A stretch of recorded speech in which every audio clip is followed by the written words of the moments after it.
So I welcome on the behalf of our society and to you all people in this gathering of a discussion on a very important matter which is growing very quickly during the last 3 decades, and that is the obesity in the children and adults. I am Dr. Javed Sami. The facilitator is Dr. Javed Sami, and the moderator is Professor Sayyid Ali Hadar, who is talking to you on behalf of Dr. Javed Sami. So I am the supervisor of Dr. Javed Sami, and I have guided him for this presentation. Obesity in children and adults are separate problems. The first thing is obesity is concerned.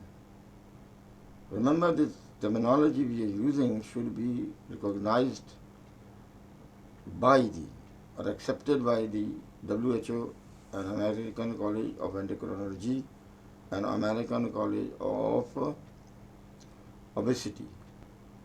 Should be.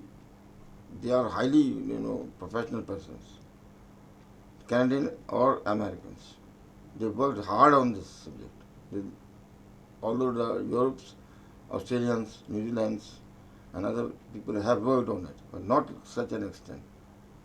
1 million people have been examined. 1 million means that they have research on 1 million, and the other people in the other world, they have worked on 1,000. So they look, the more are the population, more are the results obtained. This description is based on this. Obesity is a gali. Remember this word if you are using obesity. Obesity in layman terminology, fatty person, fatty woman, is a gali to the people that they don't like this word. You can say that your weight is more, which is required. Better terminology for the people. Laymen they don't like this word, obesity. Therefore, obesity is actually the cartoon. The two people are here, you see, and this is tummy is out. Here, backs they are full. So he said to this person that I am glad to see you. I mean that he is welcoming this person. But in his mind, he is happy because he is same as him. That is why he said that I am so glad to see you. If a slim person comes, he will say the same word in another meaning. Please welcome and sit down. But he is very glad to see you. You are same as me. So nobody is exempted from this. It is underlying, it is hidden, and it can be you. All listeners, all people who are watching this presentation can be obese because you are a medical professional. This is not a gali to you at all. So this is not at all. You have to recognize this word. The golden sentence is obesity is the mother of all illness.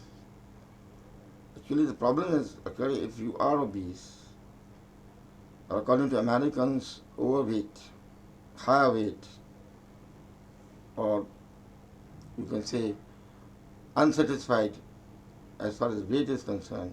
Obesity is the mother of all illness. It depends because this is what we call as the problem of the supply and demand. More is the weight as concerned in comparison with the length of the person. More is the everything should be, it should be come out in as what is called as the negative nitrogen balance or negative balance.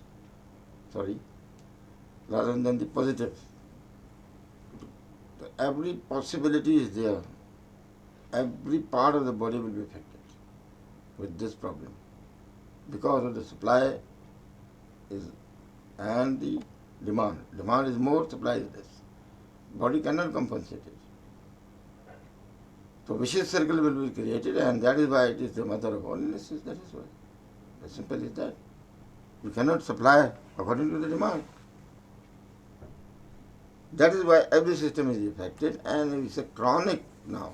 At one time it was cosmetic type of a problem. आदमी जो है वो अच्छा नज़र नहीं आ रहा, मोटा नज़र आ रहा है।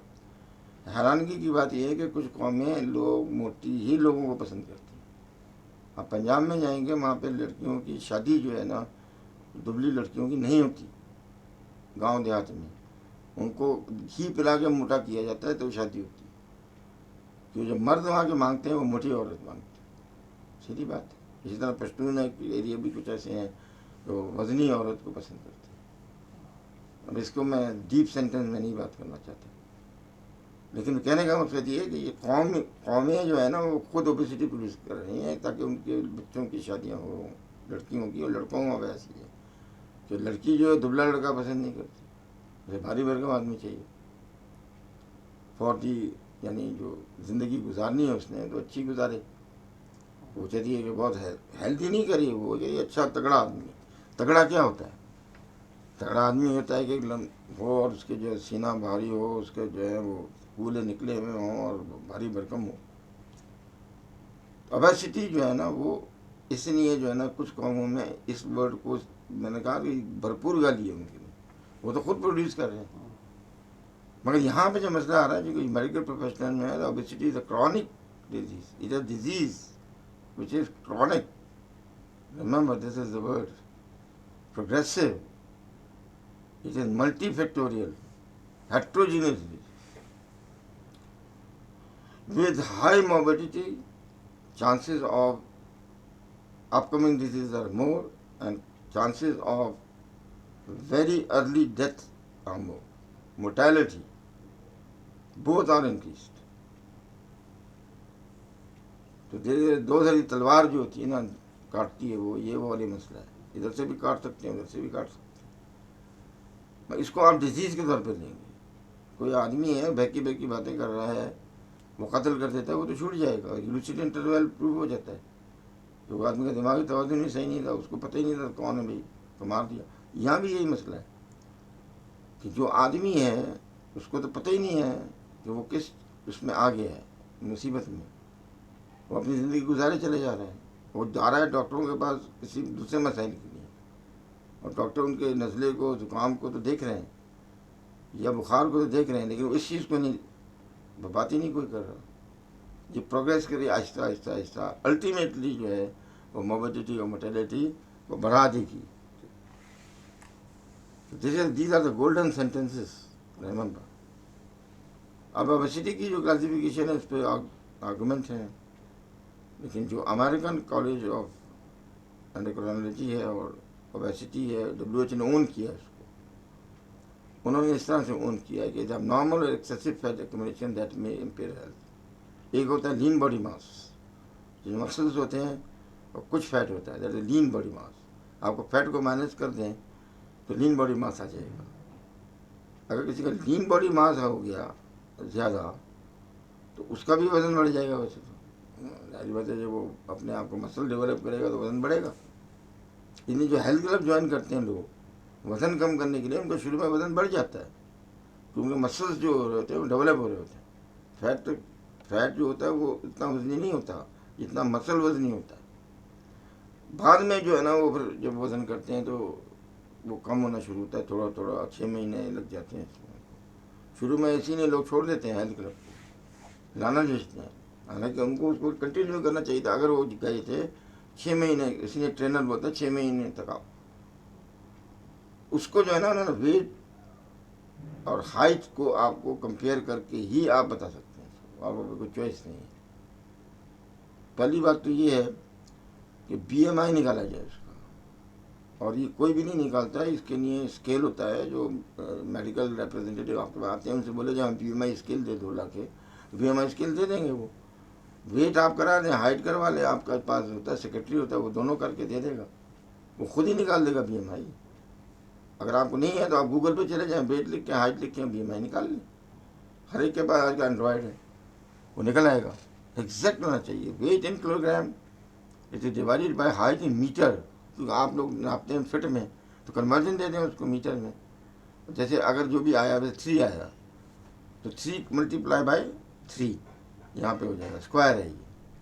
तो 3 3 9 को काटेंगे वजन को यहाँ पे, जिसका 60 kg था तो 9 को 60 kg काट दीजिए आप।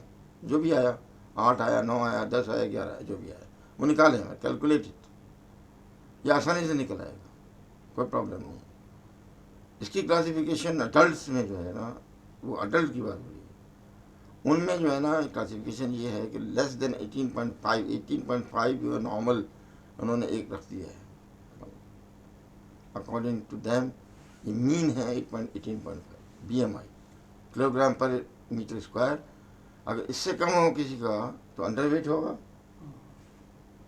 नॉर्मल जो 18.5 है मिनिमम, और 18.5 से अलाउ किया 25 तक, लेस देन 25 तक किसी भी कौम के लिए, किसी भी एज ग्रुप के लिए, सबके लिए अलाउड किया। पहले ये था कि फीमेल को अलग करो, मेल को अलग करो, उन्होंने छोड़ दिया ये। अभी न्यू क्लासिफिकेशन है उसमें वो ये कहते नहीं इसमें औरत को छोड़े आप, इसमें कन्फ्यूजन हो जाता है। बहरहाल 18.5 से नीचे ना हो और 25 से ज़्यादा ना हो, क्योंकि एक का डिफरेंस होता है मेल फीमेल में, इसमें नहीं किया है डिफरेंस। ओवरवेट जो है वो 25 से लेस देन 30। अगर चाहिए ओवरवेट आदमी जो होता है, ये आदमी इतना हाई रिस्क पे नहीं होता, लेकिन ये फ्यूचर में जो है ना प्रॉब्लम क्रिएट करेगा। क्योंकि अब ये जिसका बढ़ गया वजन वो लेस देन 30 को मेंटेन करेगा, तो ये इसके दरमियान है तो कोई मसला नहीं है इतना ज़्यादा, सिवाय कार्डियोवास्कुलर सिस्टम इफेक्टेड होता है इसमें, वो एक रिस्क पे आ जाता है, 1 रिस्क फैक्टर हो जाएगा, लेकिन और सिस्टम इतने इन्वॉल्व नहीं होते। ज़्यादा लिवर जो होता है उसके अंदर जो फैटी चेंज आ जाएगा, इससे ज़्यादा नहीं होता। इसके ऊपर आप चले जाएंगे तो फिर पूरा बॉडी इफेक्टेड हो जाएगी। More than 30 is levelled as actually obesity. अब किसी और वेट को जो है ना 20 कहना शुरू कर दें तो गलत बात है, रॉन्ग। ओबेसिटी जो है ना मोर देन 30 होनी चाहिए। 5 की डिफरेंस से इसको क्लास 1 कर दीजिए। 1 30 to 35 के दरमियान है तो क्लास 1 है, क्लास 2 जो है 35 to 40 के दरमियान है, और 3 जो है 40 से ज़्यादा है। इन तीनों का मैनेजमेंट अलग अलग है। इसका मैनेजमेंट अलग है, इसका मैनेजमेंट अलग है, इसका मैनेजमेंट अलग है, इसका मैनेजमेंट अलग है। ये इटियोलॉजी सब ये की, इटियोलॉजी सब ये की है। वो तो आप अपने ऊपर ज्यादती कर रहे हैं ना। अब यहाँ पे चेक कर देते तो ये आगे ना जाता, या यहाँ पे चेक कर लेते तो ये 2 में नहीं आता। आपने चेक किया, मरीज ने नहीं माना, जो गलती मरीज की है आपने, देखिए ना, कम से कम उसको बताया तो जाए ना, करना क्या है उसने। ये दुनिया का मुश्किल तरीन काम जो है वो ये है कि इसको बढ़ाना तो आसान है, कम करना मुश्किल है। वजन बढ़ गया तो कम करना मुश्किल है। आप जिनका भी कहें वजन बढ़ाने को, मैं बढ़ा देता हूँ। हालांकि ये भी काम आसान नहीं होता, लेकिन ये अब एक्सपीरियंस है मेरा कि वजन बढ़ाना बहुत आसान है। वो बढ़ाते हैं ना जो रूरल एरिया में लोग हैं, कैसे बढ़ाते हैं लड़कियों का वजन, वो घी पिला देते हैं, उन्हें डंडा रखा होता है बराबर ने, बाप ने, पियो इसको, नाक बंद करके वो पी जाती है 1 गिलास। हम नजर रखाइए 1 गिलास का मतलब ये हुआ कि वो एक ही वक्त में जो है वो 2000 कैलोरी से 2500 कैलोरी वो पी चुकी, जा चुका अंदर। अब खाना वाना अलग है, नाश्ता वाश्ता अलग है, उसको छोड़ें। तो वो 1-2 महीने पिलाते हैं। वो लड़की का वजन जो है अगर वो 40 किलो की होती है तो 45 किलो हो जाता है, 50 किलो हो जाता है। 1 महीने में लोगों को मैंने 10 किलो भी बढ़ते हुए देखा है। अपनी लड़की का बढ़ाया है लोगों ने। तो वजन बढ़ाना इतना मुश्किल काम नहीं है, वजन कम करना मुश्किल काम, क्योंकि इस पर जो पाबंदियाँ आएंगी मैनेजमेंट वाइज वो बड़ी मुश्किल है। कंसिस्टेंसी नहीं है आप में, जब कंसिस्टेंसी नहीं है तो फिर तो नहीं होगा काम। लोग क्या करते हैं, शॉर्टकट्स की फिर तलाश में रहेंगे, वो गलत हाथों में चले जाएंगे।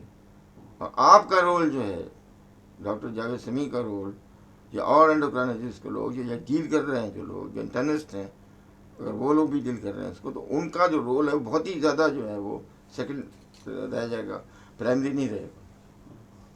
तो उनको ये खाते में नहीं लेके आते। जिन लोगों को ये होती है बीमारी, उमन जो होते हैं वो उसके स्पेशलिस्ट के पास जाते हैं, जो क्लिनिक्स कहलाती हैं, और रन कर रहे होते हैं क्वैक्स, जो न्यूट्रिशनल एक्सपर्ट्स जिनको अपने आप को बना लेते हैं वो। हालांकि आप अंदाज़ा लगाएं, मास्टर इन न्यूट्रिशन वालों को भी नहीं पता ये बातें जो मैं अब बताने वाला हूँ, उनको नहीं पता। उनका काम ये है कि न्यूट्रिशन वैल्यू निकालो, ये निकालो, फला करो, ये करो, इस तरह के काम होते हैं। इस तरह का काम नहीं होता। हम क्लिनिकल बात कर रहे हैं, जो भी कर रहे हैं क्लिनिकल बात कर रहे हैं, प्रूफ के साथ। ये जो है ना BMI की जो है ना क्लासिफिकेशन है, जो वर्ल्ड वाइड जो थी, अभी अभी आपको बता दी, इसमें साथ में ये लिख दिया कि अंडरवेट जो है वो भी इंक्रीज रिस्क पे है। जो नेगेटिव नाइट्रोजन बैलेंस हो रहा है उसके अंदर, और इसके अंदर जो है ना डिजीज प्रोसेस, जो एक्वायर्ड डिजीज़ हैं, ये इन्फेक्शन डिजीज के चांसेस बढ़ जाएंगे। नॉर्मल वाला जो है ना उसको नहीं बढ़ेंगे। बैलेंस डाइट ले रहा था, अपनी सेहत का उसने ख्याल किया, ओवरवेट के अंदर बढ़ जाएंगे, बहुत ज़्यादा नहीं बढ़ेंगे। कार्डियोवैस्कुलर और लिवर दो है खास तौर पर चीज़, वो इन्वॉल्व होती हैं, उन पर स्ट्रेस आता है। आप कह सकते हैं कि वो स्ट्रेस में चली गई हैं, ये तो कह सकते हैं। यहाँ से मामला गड़बड़ हो जाता है। क्लास 1 ओबेसिटी, क्लास 2 ओबेसिटी और क्लास 3 एक्सट्रीम ओबेसिटी, इसमें जो है रिस्क ऑफ द डिजीज जो है ना high to high to high to high, इसलिए उसकी जो है ना मॉर्बिडिटी भी बढ़ जाएगी और मोर्टेलिटी भी बढ़ जाएगी। अब मसला ये आ रहा था कि जो झगड़ा है कौमों में, चाइना में, रशिया में, इनमें जो चक्करबाजी है वो ये है कि आप तो BMI की बेस के ऊपर कर रहे हैं ना, तो वो ये कहना है कि आप ये बताएं कि हमारा जो फैट है वो कितना है, हम उस पर बात करें। उनमें ना लैब जो है ना वो इस्तेमाल करती हैं, अंडर वाटर वेइंग करा के, ये एक तरीक़ाकार है उनका जो इस्तेमाल करती हैं लैब्स, जहाँ पे ये होता है। पोटाशियम 40 काउंटिंग उनके एक तरीका है, ड्यूअल एनर्जी, जिसको डेक्सा कहते हैं आप, मैं तो कराता रहता हूँ डेक्सा। तो ड्यूअल एनर्जी एक्सरे एब्डोमिनोमेट्री कराते हैं बोन के लिए, लेकिन वो मास को लीन बॉडी मास आ जाता है इसके अंदर लीन बॉडी मास निकल आएगा। कंप्यूटराइज्ड टोमोग्राफी से भी निकाल सकते हैं आप किसी भी जगह का लीन बॉडी मास आ जाए, MR से आई से निकल आएगा। मल्टी कंपार्टमेंट मॉडल्स बनाए हैं लोगों ने इसके लिए, मशीन्स बनाई हैं जो अलग अलग करती हैं, मसल को अलग कर देती हैं, फैट को अलग कर देती हैं, बोन को अलग कर देती हैं। तो कॉस्टली ये हैं प्रोसीजर्स, यानी किसी को डायग्नोसिस बनाने के लिए जो है आपने 1 लाख रुपए लगवा दिए, तो हम तो ये इस्तेमाल ही नहीं कर सकते। एयर डिस्प्लेसमेंट मेथड भी हैं, ये भी जो है 40-30 हज़ार का होता है, कुछ जगहों पे इस्तेमाल करते हैं इसको। और जो फील्ड वर्कर्स हैं उनके पास जो ये चीज़ें मौजूद नहीं होती, तो स्किन फोर थिकनेस, सरकमफ्रेंस और बॉडी मास इंडेक्स, ये 3 चीज़ें वो निकालते हैं। उससे अंदाज़ा वो लगाते हैं कि ये जो है ना अंदाज़न जो है ना ये बंदा जो है उसका एग्जामिन चूँकि किया जाएगा ना, पेशेंट को तो एग्जामिन भी किया जाएगा, लेकिन खाली BMI नहीं निकाला जाएगा, स्किन फोर थिकनेस भी निकाली जाएगी, सरकमफ्रेंस भी निकाला जाएगा, वेस्ट हिप सरकमफ्रेंस। अगर ये 3 आप कर लेते हैं, तो कम से कम 2 कर रहे हैं, तो ये बात क्लियर हो जाएगी बात कि ये लीन बॉडी मास की वजह से BMI ज़्यादा हुआ है या फैट डोमिनेंट है। अगर आप खाली BMI निकालेंगे और वेस्ट सरकमफ्रेंस नहीं निकालेंगे तो एक बात कंप्लीट नहीं होगी। झगड़ा रहेगा फिर चाइना, रशिया में, कोरियर्स में, वो नहीं मानेंगे, आपकी बात नहीं मानेंगे। इसलिए जो एक्यूरेसी की आगे लिखी हुई है कि आप लीन बॉडी मास निकाल रहे हैं, माइनस यानी फैट कैलकुलेट कर रहे हैं। प्रैक्टिकलिटी जो है बहुत डिफ़िकल्ट है, मैंने पहले भी बता दिया आपको। सेंसिटिविटी और इसकी चेंज की सेंसिटिविटी बहुत ज़्यादा हुआ है। चीपनेस जो है ना, वो चीपनेस कहाँ से आ गई, इसमें सवाल ही नहीं पैदा होता। और फैट डिस्ट्रीब्यूशन डिटेक्शन कुछ में तो बहुत ऑथेंटिक है, ये इसके अंदर है, जैसे CT में है, MRI में है, जो कॉस्टली प्रोसीजर्स।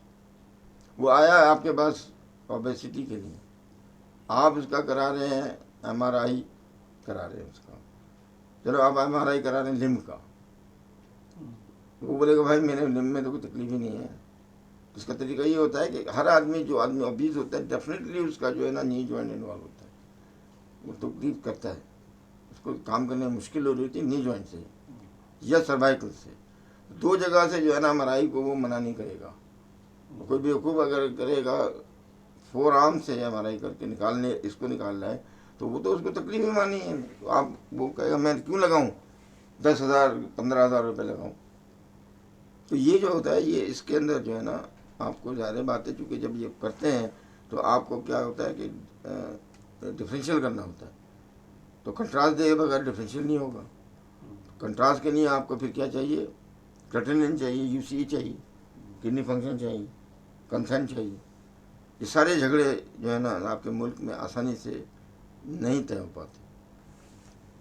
इसलिए क्या करते हैं कि इसके ऊपर एनाउंस करते हैं कि सरकमफ्रेंस निकालें आप, बॉडी मास इंडेक्स निकालें। तो सरकमफ्रेंस जो है ना वेस्ट हिप रेशियो की बात हो रही है, और बॉडी मास, ये दोनों बहुत आसान है कि इसमें कोई खर्चा ही कोई नहीं है। अब इसकी देखिएगा एक्यूरेसी है बेहतरीन है, प्रैक्टिकलिटी बेहतरीन है, सेंसिटिविटी इसकी 1 2 3 4 5 6 टाइम्स है इनसे, वैसे अंदाजा लगा है। और ये हाईली चीप है। चीप क्या मतलब, है नहीं, खर्चा ही नहीं है इसमें तो। लेकिन फैट डिस्ट्रीब्यूशन डिटेक्शन एग्जैक्टली जो है ना आप नहीं बता सकते। अब अंदाजा तो बता सकते हैं, अंदाजा बिल्कुल ठीक है, लेकिन आपके एक्यूरेसी जो है ना इसकी बजाय जाए ये बड़ी CT MRI से ही पता चल सकता है, अल्ट्रासोनोग्राफी से भी पता लगा लेते हैं लोग, अगर अच्छा डिटेक्टर हो तो बता देते हैं। तो अब आप ये है ना वो इसको रखेंगे अपने जहन में, इसको छोड़ दीजिए, ये प्रैक्टिकली पॉसिबल नहीं है। मरीज जो होते हैं वो गरीब है, हमारे मुल्क गरीब है। ये पार्ट जो है ना ये बच्चों में ज़्यादा इस्तेमाल होता है, स्किन फोल्डिंग, इसको छोड़ दें। तो अभी बात करें एडल्ट की आप, लेकिन ये जो है ना recognise disease and health issue है, ये प्रूव किया गया है कि अमेरिकन जो है एसोसिएशन ऑफ एंडोक्राइनोलॉजी जो है, क्लिनिकल एंडोक्राइनोलॉजिस्ट, उन्होंने इसे कहा है कि प्राइमरी डिजीज है।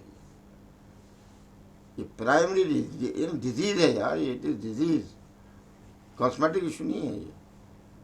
और फिर उन्होंने जो है ना जो दूसरी है अमेरिकन मेडिकल एसोसिएशन, वो ये स्लोगन है उनका इसके बारे में कि कॉम्प्लेक्स इशू है मेडिकल कम्युनिटी में, आसान काम नहीं है ये।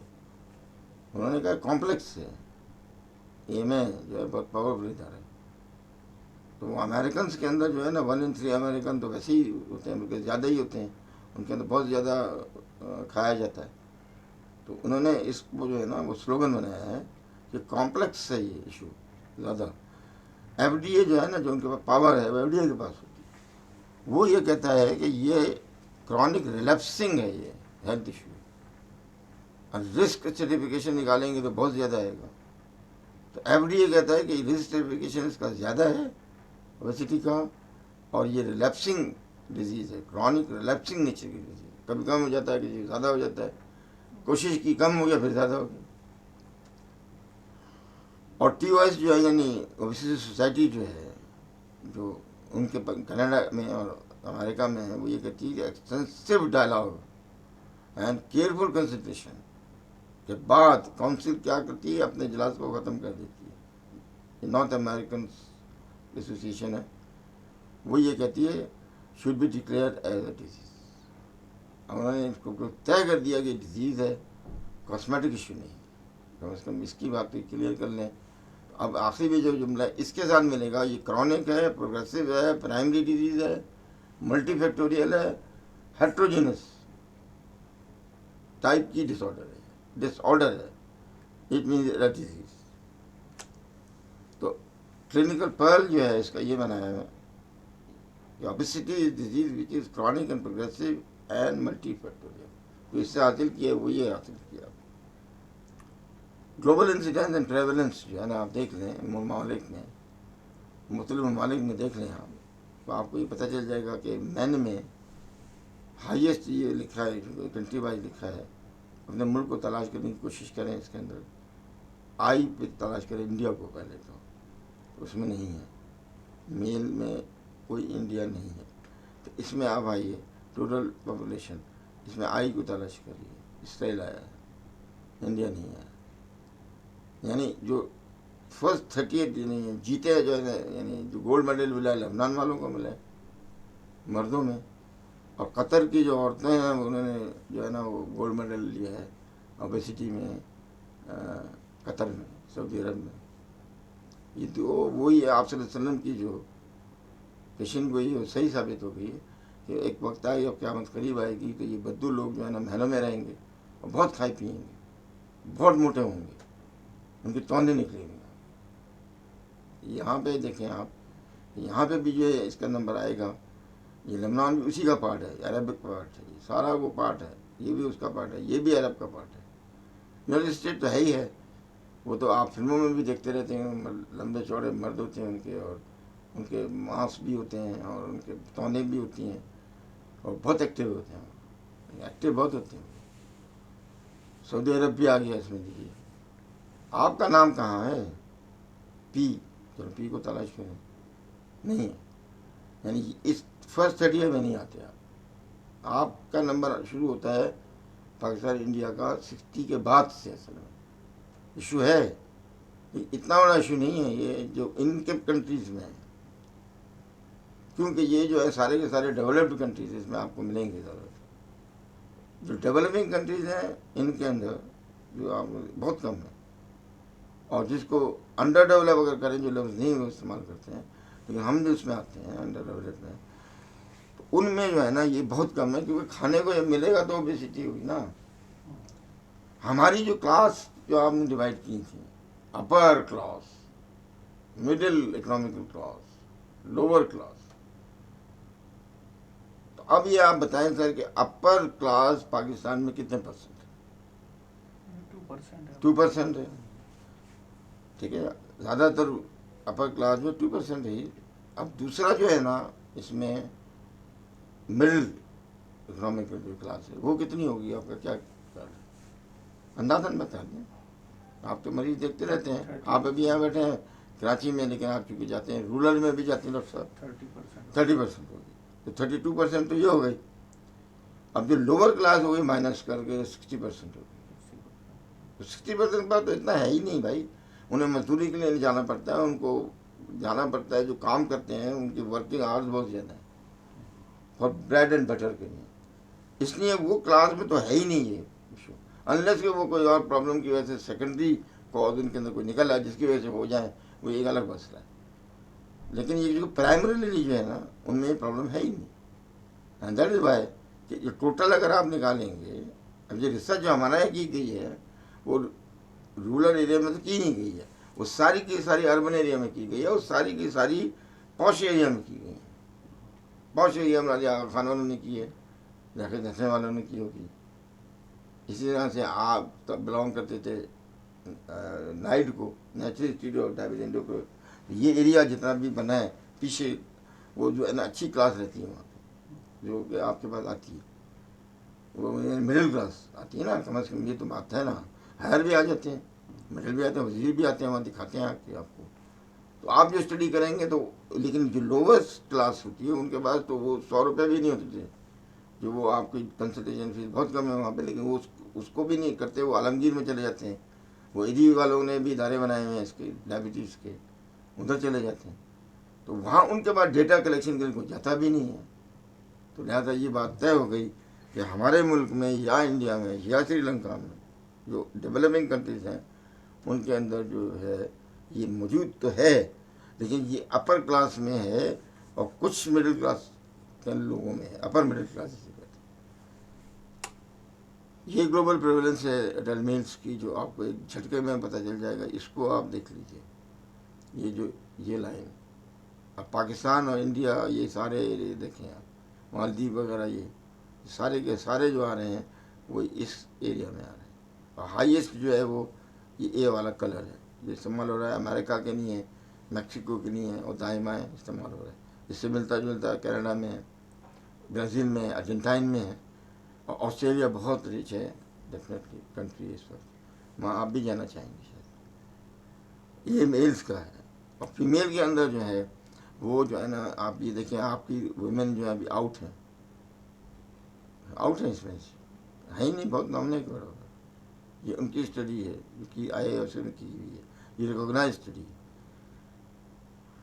देखें यहाँ सऊदी अरेबिया में 44 यानी 45% अब कतर 45%, हम अंदाज़ा लगाइए कि वो पेशेंट गोई आपसे सही साबित हो गई कि अरब के बद्दू जो हैं वो बैठेंगे कालीनों पे महलों में और उनकी तौनें निकलेंगी। ये आपको सही हदीस बता रहा हूँ बिल्कुल। तो वो आ रहे हैं उस जोन में। अब अंदाज़ा लगाइए, सिर्फ ये वाले रेड में कलरेशन देखें, ये जो है ना अभी भी फीमेल उनकी जो है नॉर्थ अमेरिकन, कनाडा और मैक्सिको वाली जो हैं वो सारी की सारी इसमें आ रही हैं। और कुछ अमीर ममालिक जो हैं, जो सऊदी अरब तो पहले ही बता दिया था मैंने आपको, और उसके साथ लेबनान और ये सारे अच्छे रिच कंट्री हैं, ऑयल प्रोड्यूसिंग कंट्रीज। इराक विराक आ जाते हैं इसमें, इराक आता है, शाम आता है, ये सब आते हैं। तो ऐसा नहीं करिए कि वो जो है ना अनएजुकेटेड होने से कुछ नहीं होता।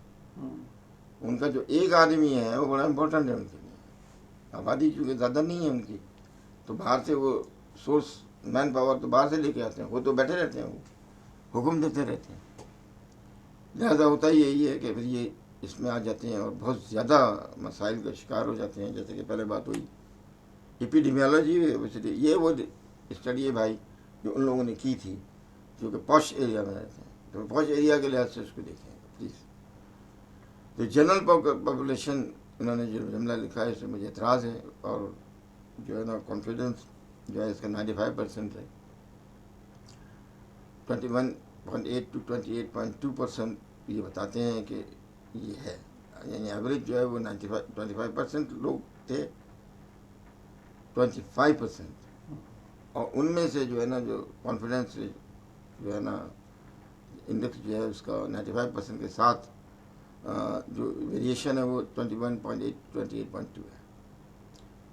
हाईएस्ट प्रेवलेंस हाईएस्ट 42.8% वीमेन में ज़्यादा है, एज 35 to 54 ईयर्स है, but was also high among those age between 15 24 years. वो जो दो एक्सट्रीम बताया इन्होंने, ये एंड बताया है मिडिल एज वाला, और ये एंड बताया टीनेजर वाला।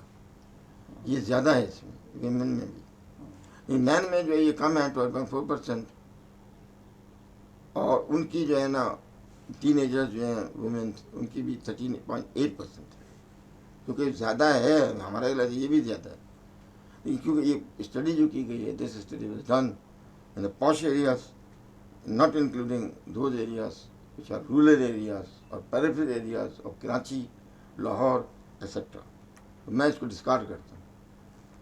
तो ये जो है ना स्टडी कंप्लीट जब तक नहीं होगी, जब तक आपको एक्चुअली 1000 पॉपुलेशन पर ना करें उस एरिया की, जोग्राफिकल एरिया की, जब तक वो ये स्टडी नहीं मानी चाहिए। और आपका कोई पेपर शाये भी नहीं हुआ ओबेसिटी पे, इंटरनेशनल पेपर एक्सेप्ट नहीं किया। बेसिक इटियोलॉजी ऑफ ओबेसिटी एक ही है, आप कितना सप्लाई एंड डिमांड वाली बात है, कितनी एनर्जी ले रहे हैं, किसी फॉर्म में भी ले रहे हैं, अल्कोहल कंजम्पशन ये पूरी इनटेक है, और दूसरी भी चीज़ें हैं इस्तेमाल लोग करते हैं, शॉर्टकट्स आ जाते हैं जिनमें जंक फूड्स हैं और फास्ट फूड्स हैं, जल्दी से वो निकल लें। जिनमें चॉकलेट्स वगैरह भी आती हैं कि आपको बहुत भूख लग रही है तो आपने कहा चॉकलेट ले लूँ, जुबली भी आ रही है वो लेकर खा के, उसको खाना नहीं समझ के खाया ना आपने तो ना, एनर्जी तो चली गई है। ये याद रखिए, आपने जो है पेप्सी कोला में जो है वो 440 कैलोरी होती है, लेकिन आपको पता ही नहीं है। जो लड़की स्टूडेंट थी वो कह रही मैं तो खाती कुछ नहीं। तो मैंने कहा फिर आपका वेट क्यों ज़्यादा है? हमारी अपनी स्टूडेंट थी, तो उसने कहा मैं तो आधी चपाती भी नहीं खाती। आप पूछ लें मेरे घर वालों से। मैंने कहा आप फास्ट फूड्स खाती हो? कि नहीं कभी कभी खाती हूँ, मैं रोज़ाना तो नहीं खाती। फिर मैं पूछा आप कोल्ड ड्रिंक्स पीती हैं? हाँ कोल्ड ड्रिंक्स मैं पीती हूँ, तो मैं 4-5 रोज़ाना। मैंने कहा आपको कैलोरिक वैल्यू पता है उसकी, बबल की कितनी होती है, इसकी कितनी होती है? सबकी एक ही होती है, क्योंकि कार्बोहाइड्रेट कॉन्टेंट बराबर होता है, उसी से निकाली जाती है। तो मैंने कहा 440 कैलोरी होती है।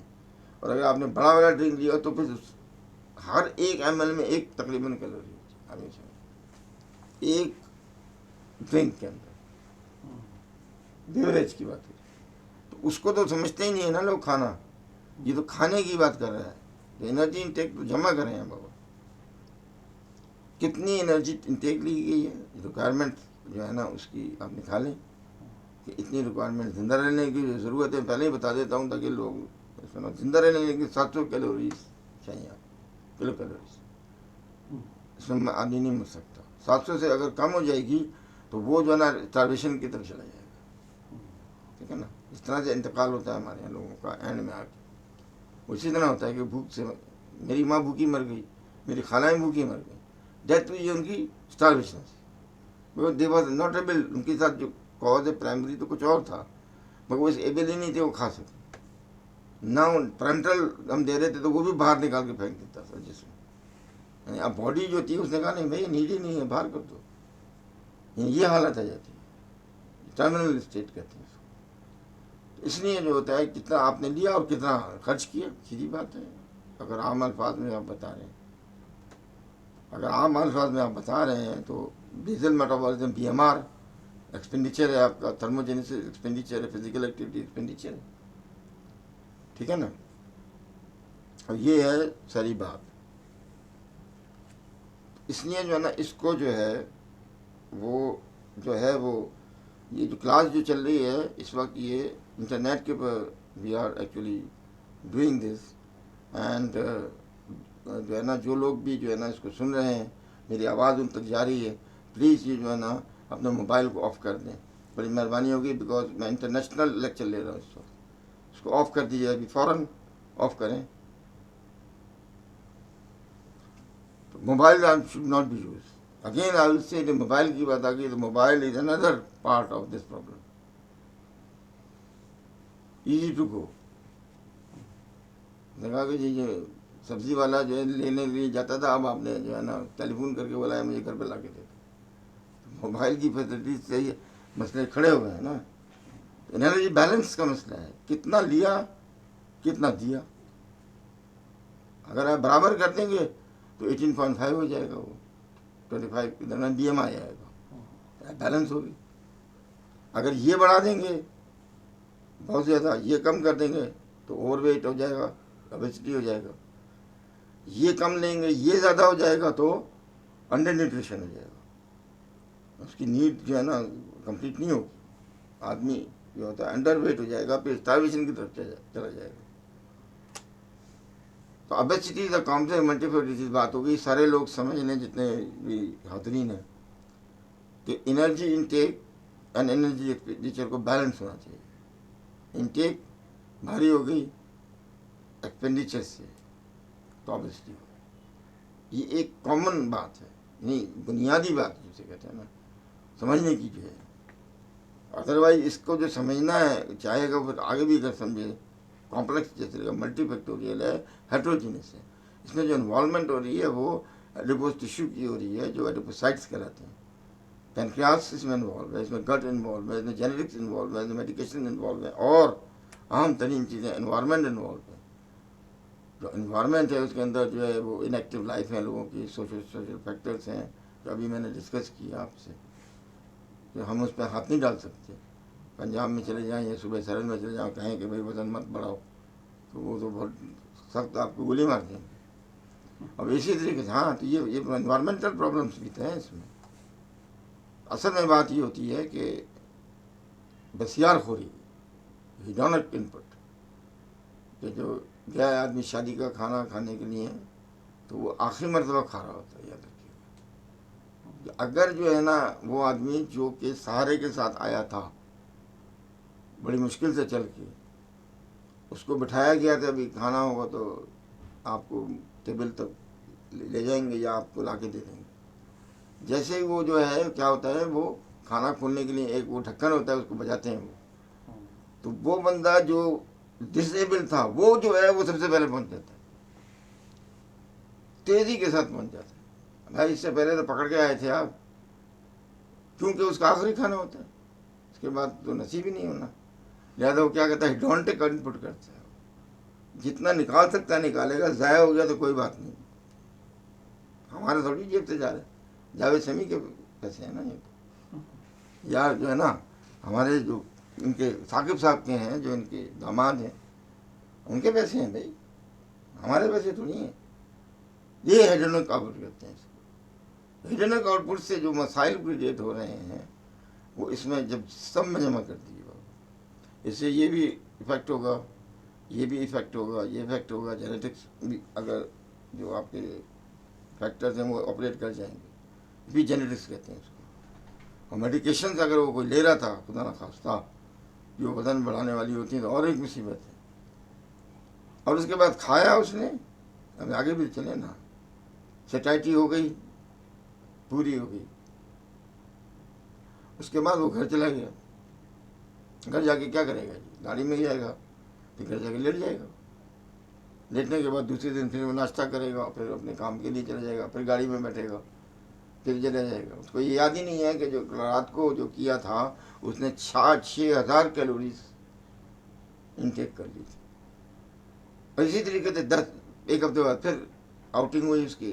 उसके बाद शादियों का सीज़न जो कहलाता है, 3 महीने 4 महीने का सीज़न होता है, उसमें तो समझ लें कि जो लोग शिरकत कर रहे हैं तो वो तो मारे ही गए। उनको उन पर स्टडी करनी चाहिए थी, असल में तो उनको उन पर स्टडी करनी चाहिए थी, और उससे पता चल जाता कि कितना वेट बढ़ाया है उन्होंने। ये सारे फैक्टर ऑपरेटिव हैं जो आगे मैं आपको बता रहा हूँ। एनर्जी इंटेक बहुत ज़्यादा हो जाएगी, एक्सपेंडिचर की पॉसिबिलिटी नहीं है। मैं तो किसी को भी नहीं था कि मैं 10 मील चल लूँ उसके बाद, सवाल ही पैदा नहीं होता। इसलिए जो है ना, ये इंपॉर्टेंट बात याद रखिए कि मल्टी फैक्टोरियल, देखिए बहुत सारे फैक्टर काम कर रहे हैं, कॉम्प्लेक्स है, हेट्रोजीनियस है सिस्टम में, तो हेट्रोजीनियस, होमोजीनियस है ही नहीं। होमोजीनियस यानी एक तरह के जो है ना टिश्यू नहीं है, ये सिस्टम भी अलग अलग हैं सारे। इम्पोर्टेंट पॉइंट ये आती है कि डिपोजिशन जो हो रहा है, लेकिन अगर आपको मैं बायोकेमिस्ट्री पढ़ाऊँगा सारे भाग जाएंगे। वो बीटा ऑक्सीडेशन होता है, और पूरा जो फैट का एब्जॉर्प्शन कैसे होता है, वहाँ पे कौन से एंजाइम होते हैं, फिर वो पोर्टल वेन में आते हैं, काइनेमाक्रोन, फिर आगे जाते हैं। अगर ये मैं शुरू हो गया तो 1 घंटा तो मैं इसमें खा जाऊँगा। और फिर इसका ज़ाहिर है फेट क्या होता है, नहीं वो नहीं मैं बता रहा। एंड ये है कि अगर कंजम्पशन कराना है आपने तो एक ही तरह से कंजम्पशन फैट को कराना है। देखिए 1 ग्राम जो है वो 9.1 किलो कैलोरी देता है, कार्बोहाइड्रेट 4 देता है, प्रोटीन 4 देता है, फैट जो है न्यूट्रल फैट जिसे आप कहते हैं ट्राइग्लिसराइड्स, वो 9.1 देता है, उससे ज़्यादा 9 से ज़्यादा देता है, 3 गुना हो गया 1 ग्राम प्रोटीन फैट के कंपेयर करेंगे। वो जमा होने के लिए उसको जगह चाहिए। अब या तो BMR आप बढ़ा दें उसका विद हायर एक्टिविटी के साथ, तो वो कंज्यूम हो जाएगा। ऐसा तो होता ही नहीं है, कोई भी नहीं करता, न होने के बराबर लोग। तो फिर क्या करता है कि अपनी ये ट्राइग्लिसराइड को जो है ना जमा होने के लिए जगहें चाहिए। एक ही जगह जमा हो सकता है ये, और कुछ नहीं हो सकता। जहाँ एडिपोसाइड्स हैं उनके अंदर ये डिजॉल्व हो सकता है पॉसिबल है, क्योंकि फैट है, ये फैट है। फैट के लिए जो है ना पूरी मशीनरी चाहिए उसको अंदर रखने के लिए, अदरवाइज वो तो ज़ाहिर है टूट जाएगा, कीटोन बॉडीज बन जाएगा, कीटोएसिडोसिस हो जाएगा, वैसे ही मर जाएगा आदमी। इसलिए क्या करते हैं, एडिपोसाइड जो जहाँ जहाँ में मौजूद है आपके, एडिपोसाइड जो होते हैं, याद रखिए कि ये जो होता है, ये जो एक होता है कोटिपोटेंट सेल, एक होता है मल्टीपोटेंट सेल, एक होता है यूनिपोटेंट सेल। एडिपोसाइड के बारे में कहा गया मल्टीपोटेंट है, ये अपने ही जो यानी मेसेनकाइम में किसी में भी कन्वर्ट हो जाएंगे, इनका कोई पता नहीं।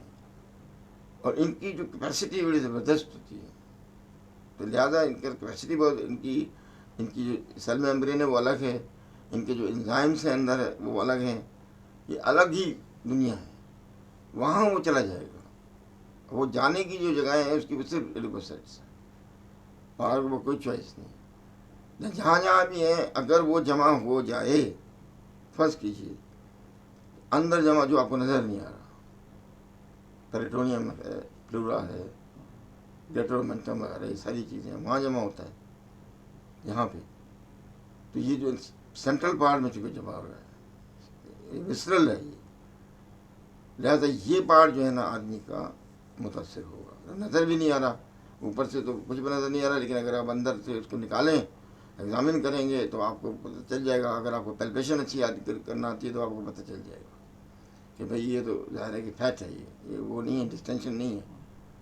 क्योंकि डिस्टेंशन में जब आप परकस करेंगे तो पता चल जाएगा। तो पैटर्न एक होती नहीं नोट, वो तो डल हो रही होती है तकरीबन।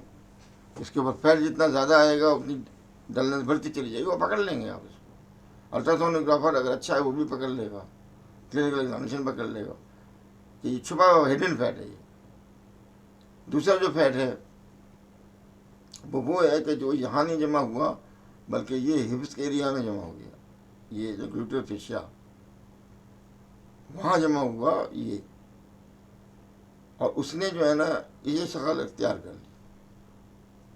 यानी फेमिनाइजेशन की जो ब्यूटी है उस शक्ल में ये फैट डिपॉजिट हो रहा है। अभी अब देखिएगा, विस्टरल फैट इसमें बहुत कम है, ज़्यादा इसकी कमर इतनी ज़्यादा नहीं है वेस्ट, लेकिन इसकी जो है ना आप ये जो निकालेंगे, ये जब निकालेंगे यानी हिप रेशियो जिसे कहते हैं कि ना, एंटी ट्यूबरकुलर स्पाइन है और एंटी ट्यूबरकुलर स्पाइन है ये, तो ट्यूबरकुलर स्पाइन के दरमियान इंटरस्पाइनल जो ये आप निकालेंगे बहुत ज़्यादा होगा। हाथ लगा कर देख लें पीछे ग्लूटेल एरिया को, बहुत भारी होंगे, दुम्बा टाइप पर्सन। ये बंदा जो है ना, ये जो है ना विस्टरल फैट कहलाता है, और इसको जो है ना वो हम कहते हैं एंड्रॉयड टाइप ऑफ ओबेसिटी। और पेरिफेरल टाइप का जो होता है वो होता है गायनेकॉइड टाइप ऑफ ओबेसिटी। ये दो टाइप की जो है ना मॉर्फोलॉजिकल ओबेसिटी कहलाती है। ये एप्पल शेप होता है जो ये वाला है एंड्रॉयड, और गायनेकॉइड वाला जो होता है वो पीयर शेप होता है, नाशपाती। ये जो औरतें कह लेती हैं, औरतों में हो जाए तो वो तो जाहिर ही बात है, वो तो निगरो औरतों को आप देखें जाके तो पता चल जाएगा आप, उनकी जो बॉडी जो होती है वो बहुत भारी होती है, लेकिन वो बहुत खूबसूरत औरतें होती हैं उनकी, मतलब as a structure is concern. क्योंकि मर्द को अट्रैक्शन जो है ना ये देखिए 2-3 जगह पे होता है। आई एम सॉरी अगर किसी को मेरी बात बुरी लगे तो माफ़ कर दीजिएगा। तो औरत जो मर्द की निगाह होती है, जो एक्सरे का काम कर रही होती है, वो यहाँ पे कर रही होती है और यहाँ पे कर रही होती है। औरत की जो निगाह हो रही है किसी मर्द के लिए, वो यहाँ काम कर रही होती है, यहाँ पे काम कर रही होती है, यहाँ पे काम कर रही होती है। इसकी निगाह अलग है, इसकी निगाह अलग है। मेरा सवाल ये है कि why gynaecoid obesity appears in cases कि जहाँ पे जो है ना इंस्टीट्यूट से आपके जैसे ये ओझा इंस्टीट्यूट में डॉक्टर जावेद समीर साहब काम कर रहे हैं, वहाँ पे गायनेकॉइड ओबेसिटी बढ़ गई है। मेल्स की बात हो रही है, फीमेल की बात नहीं कर रहा। गायनेकॉइड टाइप की ओबेसिटी है, ज़्यादा हो गई है, और मुकाबले में एंड्रॉयड कंपेरेटिवली 10 साल पहले वहाँ पे एंड्रॉयड थी, अब यहाँ वो गायनेकॉइड हो गई उनको। तो मैंने उनके जो चेयरमैन थे उनसे कहा कि ये पर रिसर्च करें भाई आप। मज़ेदार बात है जो हमारे चेयरमैन थे वो खुद भी इसका शिकार हो गए थे, तो वो समझे शायद मैं उनको टॉन्ट करूँ। मैंने कहा नहीं नहीं नहीं नहीं, टॉन्ट किसी पे नहीं कर रहा, मैं तो जनरल बात कर रहा हूँ। तो फिर उनकी वजूहत उन्होंने बयान की, जाहिर है जो उनको बहुत नॉलेजेबल आदमी था वो, उसने बयान की कि ये हो सकता है तुम रिसर्च कर लो। मैंने कहा मेरे पास तो नहीं है इतनी पावर, आपके पास है आप करवा लें, अभी तक नहीं की गई। Why gynaecoid obesity is prevailing in the institutes. Aga Khan ले लें, लियाकत नहर ले लें, डाउ ले लें, जो भी ले लें, या बड़े इदारे ले लें। स्टेट लाइफ इंश्योरेंस कंपनी की बिल्डिंग देखें आप, देखें उसमें कितने लोग काम करते हैं, 4-5 हज़ार से ज़्यादा। उनमें गायनेकॉइड ओबेसिटी आपको मिलेगी, एंड्रॉयड नहीं मिलेगी। एंड्रॉयड मिलेगी आपको जो है ना वो आदमी जो कि एग्जेक्टिव्स हैं, एग्जीक्यूटिव जॉब जो कर रहे हैं लोग, उस टाइप में उसमें एंड्रॉयड मिलेगी आपको। गायनेकॉइड ये अब मसला आ रहा है हमारे मुल्क में। ये फ़ायदा ये हो गया हमें कि ये जो है डेंजरस ओबेसिटी है एंड्रॉयड, इसके जो कॉम्प्लिकेशन ज़्यादा हैं गायनेकॉइड के मुकाबले में, वो उसमें भी ज़्यादा हैं, क्योंकि सप्लाई एंड डिमांड का यहाँ तो मतलब पहले सप्लाई एंड डिमांड का था। बॉडी को ज़्यादा डिमांड आपने करवा दी तो सारे सिस्टम ओवर एक्टिव हो जाएंगे। इसमें जो मसला इसका नहीं है। इसका सबसे बड़ा मसला ये है कि ये अंदर छिपी हुई है, ये बहुत सेंसिटिव जगह है, और यही वो जगह है जो कि पेशखामा बन जाएगी, जिसको आप मेटाबॉलिक सिंड्रोम कहते हैं। मेटाबॉलिक सिंड्रोम ये नहीं डायबिटीज़ की बात हो रही है, नो नो, ये मेटाबॉलिक सिंड्रोम जो है ना ये कॉम्प्लेक्स सिंड्रोम है, इसमें बहुत सारी चीज़ें होती हैं। इसमें डायबिटीज़ एक पार्ट है, रेजिस्टेंस हो जाएगा, इंसुलिन जो है ना रेजिस्टेंस प्रोड्यूस करेगी। जब रेजिस्टेंस प्रोड्यूस करेगी तो इंसुलिन बजाय इसके कि वो ग्लाइकोजिनोलिसिस करे और दूसरे काम करे, उसका काम है वो दूसरे काम धंधे में मसरूफ हो जाएगी, वो लिपिड को तोड़ना शुरू कर देगी। लिपिड टूटेगा तो ट्राइग्लिसराइड में आएगा, ट्राइग्लिसराइड में आएगा तो वो ज़ाहिर है वो जम जाएगा, डायबिटीज टिश्यू से कैच कर लेंगे। असल मसला यहाँ पे आ गया कि ये वाली एंड्रॉयड वाली डेंजरस है, गायनेकॉइड से कम इतनी बात तो समझ में आनी चाहिए लोगों को। दोनों डेंजरस हैं, कंपैरेटिवली ये बेहतर है इनसे। देखा ना आपने ये। अब इसमें जो है ना वेस्ट हिप रेशो इसका जो है, जो मैंने कहा तो वो आपने BMI तो निकाल लिया था, अब आप निकालेंगे कैसे इसको, वेस्ट हिप रेशो। अब वेस्ट को यहाँ से आप लेते हैं,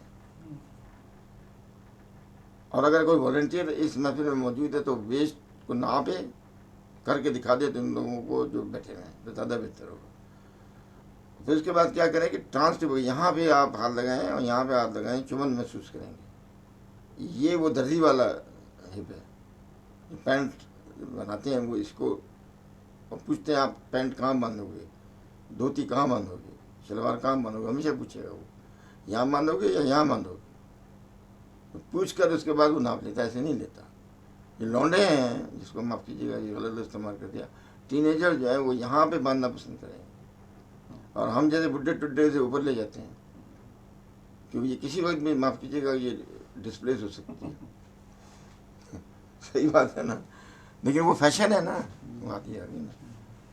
इसलिए जो है ना बेहतर ये है कि आप वेस्ट निकालें, और वो भी निकालें, जाहिर है कि बेहतर है इसको मीटर स्केल इस्तेमाल करें, ज़्यादा बेहतर होगा। इंच वाला ना करें, लेकिन इंच वाला भी ठीक है, अगर इंच में करते हैं तो कोई हर्ज नहीं। तो रेशो तो वही आएगा ना, चाहे वो उससे निकालें उससे निकालें। तो इसका जो रेशो है वो मोर देन 0.85 फीमेल में है, और इस ओबेसिटी की बात हो रही है, मिस्र की, यानी एंड्रॉयड की। एंड्रॉयड टाइप के जो है वो फीमेल के अंदर है, अगर 0.8 से ज़्यादा हो जाए तो इसको करार दे दिया जाए, फीमेल को एंड्रॉयड ओबेसिटी हो गई, यही समझ लें। और मेल का जो है वो है ही एंड्रॉयड, लेकिन अगर वो 1 से ज़्यादा हो जाए वेस्ट हिप रेशो, तो बनस्बत इस चीज़ के जो कि दूसरी है पेरिफेरल गायनेकॉइड ओबेसिटी, उसके अंदर वेस्ट हिप रेशो उल्टा हो गया है। यहाँ देखिए कि ये लेस देन 0.8 हो गया। BMI ज़्यादा है, लेकिन ये याद कीजिएगा BMI ज़्यादा है, लेकिन waist hip ratio less than 0.8 है फीमेल में, और लेस देन 1 मीटर है। अब ये आदमी जिसने निकाल लिया वो BMI नहीं निकाला, वो तो बोलेगा यार मैं तो दुनिया का खूबसूरत तरीन आदमी हूँ। ऐसा नहीं है, दोनों को मिलाना पड़ेगा आपको। BMI उसका है 32, लेकिन WHR जो आई है, वेट हिप रेशो आया है उसका लेस देन 0.8। फीमेल का क्या मारती हुई निकल गई, और मर्द जो था वो नारे मारते हुए निकल गया कि भाई जान छूट गई। नो नो नो, दोनों ओबीस हैं। ये डेंजरस है, रादर ये लेस डेंजरस है, ये आप कह सकते हैं। प्रोसेस एक ही है दोनों में, इसकी वजूहत अलग है, इसकी वजूहत अलग है, यानी एनवायरमेंटल की बात होगी, वो डिपेंड कर रहा है। उसके ऊपर जो है डिस्कशन जो है ना वो लंबा हो जाएगा, इसलिए इसको छोड़ देते हैं। अब ये कॉजेज़ जो हैं, बेसिकली जो कॉजेज़ हैं आप उसको देखिए ज़रा। कॉजेज़ जो है ना इसकी लिए जो जुमला इस्तेमाल किया है, क्या किया है, द एक कैलोरी इज़ अ कैलोरी, चाहे वो प्रोटीन से आए, मैक्रोन्यूट्रिएंट में, चाहे कार्बोहाइड्रेट से आए, चाहे लिपिड से आए, ये समझ लीजिएगा बात। Calorie means calorie. इस मॉडल में जो है ना पॉजिट करता है combination of excessive food energy intake and lack of physical activity. सारी बात है, आपने बाहर नहीं निकाला, आउटपुट नहीं दिया उसको, कैलोरी तो कैलोरी है, भले भले कहीं से भी है। तो हम क्या करते हैं, टोटल कैलोरीज डिस्क्राइब करते हैं, इसीलिए इसको डिस्क्राइब करते हैं कि आपकी रिक्वायरमेंट कितनी है। एक मजदूर से आप ये कहेंगे 1000 कैलोरी यार तुम खाओ, वो तो हाइपोग्लाइसीमिया में चला जाएगा, गिर जाएगा। वो तो खोद रहा है सड़क, उसकी जो है 4000 से 5000 कैलोरीज चाहिए उसको ज़िंदा रहने के लिए, काम करने के लिए। जो घर में औरत काम कर रही है, जो हाउसवाइफ है, उसको जो कैलोरी की ज़रूरत है 1200 से 1500 कैलोरी उसके लिए काफ़ी, उसमें वो आराम से जो है ना काम कर सकती है अपने घर के, कोई प्रॉब्लम नहीं। मर्द आदमी जो बाहर निकला है, ज़ाहिर है उसको थोड़ा चलना तो पड़ेगा, OPD में जाना पड़ेगा, या आपको अपनी जगह में जाना पड़ता है, फिर आप नमाज के लिए मस्जिद जाते हैं, थोड़ा आना जाना ज़्यादा होता है। तो आपकी जो कैलोरी वैल्यू जो बनी है तारिक जावेद समी साहब, वो 2000 बनती है मैक्सिमम, यानी 1500 से 2000 ये कैलोरी नीड है आपकी। ये उन नीड है जो आपकी लाइफ है। आपकी लाइफ जो है ना वो सीडेंट्री लाइफ है, नॉन सीडेंट्री नहीं है। तो सीडेंट्री है, नॉन सीडेंट्री। अब बैठने वाले लोग हैं, काम करने वाले लोग हैं, ज़ाहिर है हमारा लाइफ स्टाइल यही। और कोई एक्सरसाइज नहीं करते, नहीं, कितना पैदल चलते हैं, वही चलते हैं जो अपने प्रोफेशन के लिए आते चलना होता है ना, यही है ना जी। तो इसलिए तो मोस्ट केसेस में यही मसला आ रहा है कि कैलोरी को कैलोरी समझें, उसको निकालें, हर इंडिविजुअल की अलग अलग निकालनी पड़ेगी। तो हर आदमी ये बता दे कि वो क्या काम करता है, कितना वर्क वो करता है, कितने घंटे काम करता है, कितना आराम करता है, ये स्टिल लीजिए उससे। और आप ये जो है ना 3 में डिवाइड कर दीजिए उसको, तो ये आराम से आ जाएगा। मजदूर पेश शतब का उनको हाईएस्ट प्लेज है। ग्रोइंग चिल्ड्रन है, उनको ज़्यादा चाहिए। वो जो दौड़ते हैं, खेलते हैं, फुटबॉल खेलता है, कोई बच्चा हाथ में नहीं आता, तो कैलोरी उसकी तो ज़्यादा चाहिए उसको। लेकिन जो हम जैसे लोग हैं, जो घर में जो काम कर रहा है आदमी, जो फिर बैठ गया, फिर टीवी देख लिया, फिर सब्जी काट ली, उसके लिए जो है ना वो 1500 बहुत है। और जो जावेद समी साहब है या मैं हूँ, हमारे लिए 2000 कैलोरीज एफिशिएंट है। तो हम मूव करते हैं, आते हैं, जाते हैं, सीढ़ियाँ चढ़ते हैं, हमें ये सब करना पड़ता है। ये आपको बताना मकसूद है इसके अंदर। ये जो पूरी डिस्कशन इसमें की गई है, इसको बताना ज़रूरी नहीं है। कंट्रीब्यूटिव फैक्टर जो हैं, जो इसके साथ जो है एक्चुअली, वो जो उन्होंने जो चेक किए हैं इस स्टेज में 2006 में से लेकर 2014 में फिर दोबारा इसको उन्होंने रिव्यू किया। उनमें भी यही पाया उन्होंने कि इनसफिशिएंट स्लीप थी लोगों की, एंडोक्राइन डिसरप्शन से, जिसमें एनवायरमेंटल पोल्यूटेंट्स हैं जो लिपिड मेटाबॉलिज्म को अंदर इंटरफेयर करते हैं। एक्चुअली उसको बीटा ऑक्सीडेशन से जाना चाहिए, बीएमआर में कन्वर्ट होना चाहिए था। ये पोल्यूटेंट्स बहुत सारे हैं। इन पोल्यूटेंट में सबसे ज़्यादा हैरानगी की ये है कि वो है जिनमें फास्ट फूड इस्तेमाल करते हैं लोग और जंक फूड इस्तेमाल करते हैं, वो पोल्यूटेंट की बात कर रहा है। ये वो नहीं बात कर रहा उसकी बात कि आप जो है ना वो फैक्ट्री के पोल्यूटेंट्स की बात नहीं कर रहा। ये वो बात कर रहा है जो आपके इर्द गिर्द फैले हुए हैं, जंक फूड्स हैं। ये सूप वाला जो था, तो कहा कि ये जो मुर्गी है ये मैं 4 दिन से देख रहा हूँ, मैं इंशाल्लाह कर लिया। तो वो मुर्गी ऊपर रोती है, नीचे सूप बना रहा होता है। तो उसने कहा तो क्या हुई, तो क्या हो गया, तो मुर्गी है, कोई इंसान तो नहीं बाबा, तुम क्यों काम करता है, नीचे जो है ना वो सारा पक रहा है, सूप पक रहा है। ये पोल्यूटेंट्स हैं। छोले खा लिए किसी ने, ये खा लिए, उसमें बहुत सारी चीज़ें डालते हैं, डालते हैं नहीं डालते। आइसक्रीम है ठीक है, लेकिन इसके अलावा आप आइसक्रीम की वेराइटीज़ देखें तो आप उसके अंदर जो है बहुत सारी चीज़ें डाले होते हैं। और वो मशहूर दुकानें हैं इसके अंदर, जो उसके अंदर बहुत सारी चीज़ें और भी डाल रही होती हैं। ठीक है ना सर। स्मोकिंग वगैरह जो है वो कम हो गई है, भारत के वर्ल्ड में सही है, अच्छा उन्होंने काम किया है, सही है। तो इसलिए जो है ना वो बात ये है कि जो है ना वो जो है ना इंटरनेशनल क्लास हो रही है, इंटरनेशनल क्लास हो रही है इस वक्त यहाँ पे। आप लोगों से मैंने कहा था कि जो है वो मोबाइल को बंद करें, लोग आप लोगों ने मोबाइल बंद नहीं किया है। अभी भी कुछ लोग टेलीफोन कर रहे हैं, तो मेहरबानी करके मैं टेलीफोन को बंद कर दीजिए और वो बाद में रब्ता कायम कर लिया जाएगा। यहाँ लेक्चर हो रहा है, इंटरनेशनल लेक्चर है।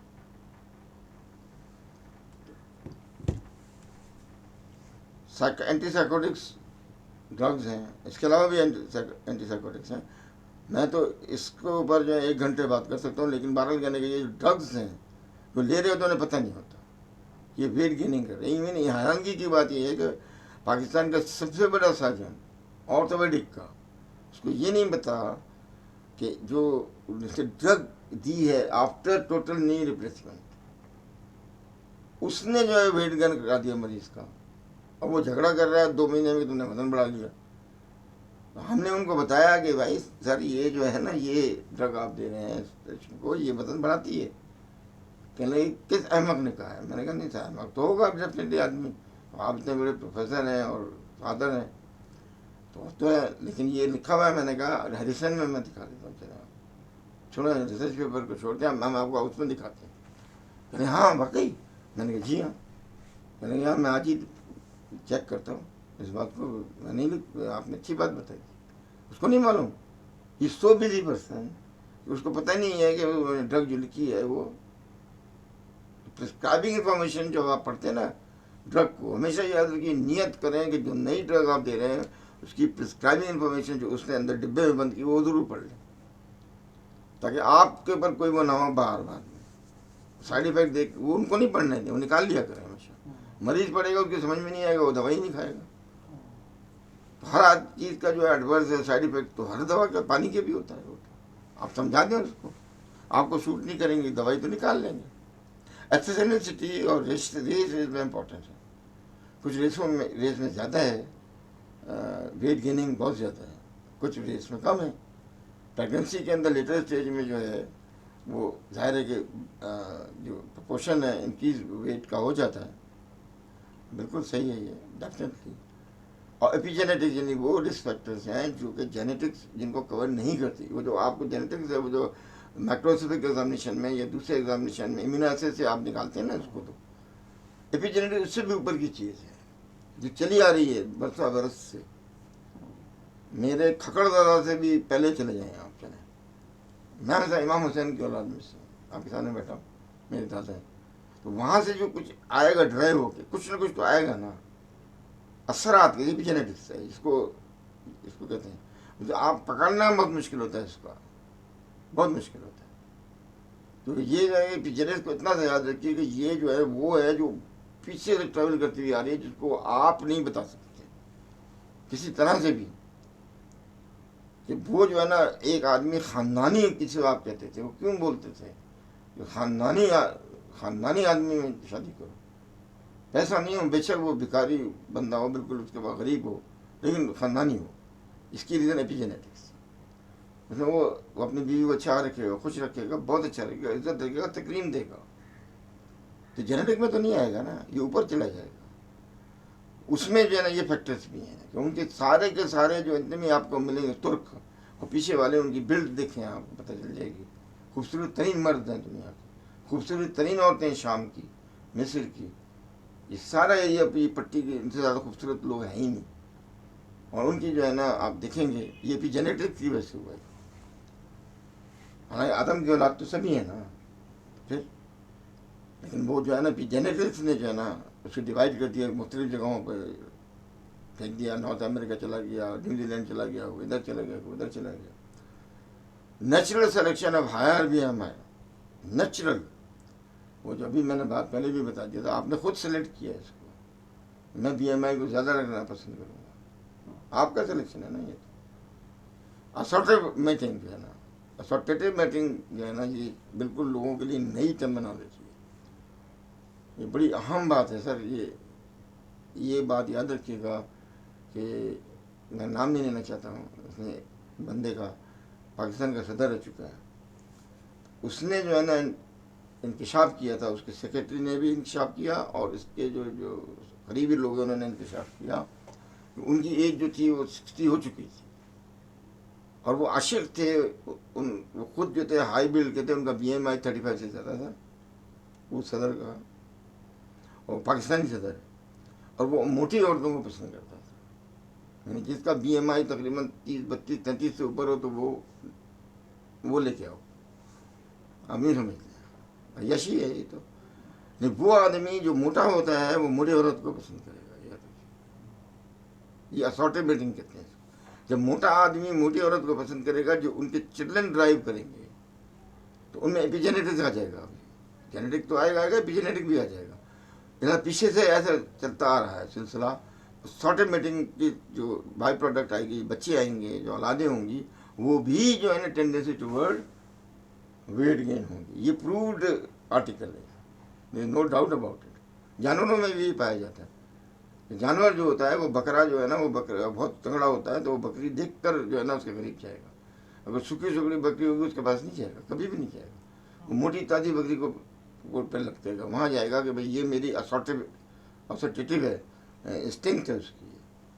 तो उसके बाद जो आएंगे बच्चे जो पैदा होंगे वो भारी भरकम होंगे, जाहिर बात है। तो असॉर्टेटिव मैटिंग कर रहे थे। असॉर्टेटिव मैटिंग के मायने ये होते हैं, तो ये आपके लिए नई टर्मिनोलॉजी थी, ये भी रोल अदा करती। तो क्या हुआ कि diet, sedentary life styles, genetic epigenetics endocrine disorder सबको पता है, ड्रग्स मैंने बता दी आपको कि कुछ लोगों ने काम किया इस पर, लेकिन ये कंप्लीट वर्क नहीं है। मेडिकेशन जो है ना उनमें ज़ाहिर है इंसुलिन लेंगे तो ज़ाहिर उसका काम ही यही है, बहुत बड़ा इंपॉर्टेंट काम है उसका कि वो लाइसेंस करती है और वो बीमार को बढ़ाती है, ग्लूकोज को मेटाबोलाइज करेगी, उससे भी बीमार जनरेट होगा, प्रोटीन को भी करेगी, सारे पॉजिटिव इफेक्ट्स हैं। सल्फोनाइलूरिया क्या है, इंसुलिन को बाहर निकालने वाली, ठीक है ना सर। तो इंसुलिन के सिक्रेटर्स हैं वो सल्फोनाइलूरिया से हैं, थायोजोलिडोन से, ये सेंसिटाइजर्स हैं, इनमें वेट गेनिंग होगी, इसमें वेट गेनिंग होगी, इससे वेट गेनिंग होगी, एटिपिकल एंटीसाइकोटिक, ये जो है सर मैं इस्तेमाल नहीं करूँगा। तो वजह ये है कि ये टिपिकल जो है ना एंटीसाइकोटिक भी करते हैं, असल में पता नहीं होता उन लोगों को जो लिख रहे होते हैं। मैंने कहा ना जो प्रिस्क्राइबिंग इन्फॉर्मेशन है वो निकाल के जरा पढ़ें, उसके बाद वो दवा लिखें तो बेहतर होगा। मैं दरख्वास्त करूँगा साइकियाट्रिस्ट से। और एंटी डिप्रेशन भी लिखते हैं वो, कुछ एंटी डिप्रेशन वेट कम करते हैं, कुछ एंटी डिप्रेशन वेट को बढ़ा देती हैं, कुछ जो है ना थेरेपेटिक डोज के अंदर जो है वो वेट को बढ़ा देती हैं, सब थेरेपेटिक डोज में नहीं बढ़ाती। स्टेरॉइड्स को ज़ाहिर बढ़ाना ही बढ़ाना है, उसमें कोई शक की बात ही नहीं है। हाइड्रोकॉर्टिसोन वैसे भी दे देंगे, या इंट्रिंसिकली अगर ज़्यादा हो जाए, कुशिंग्स डिजीज है मिसाल के तौर पर। एंटी कन्वर्जन जो है ना ये बहुत बड़ी वो है ब्रांच है।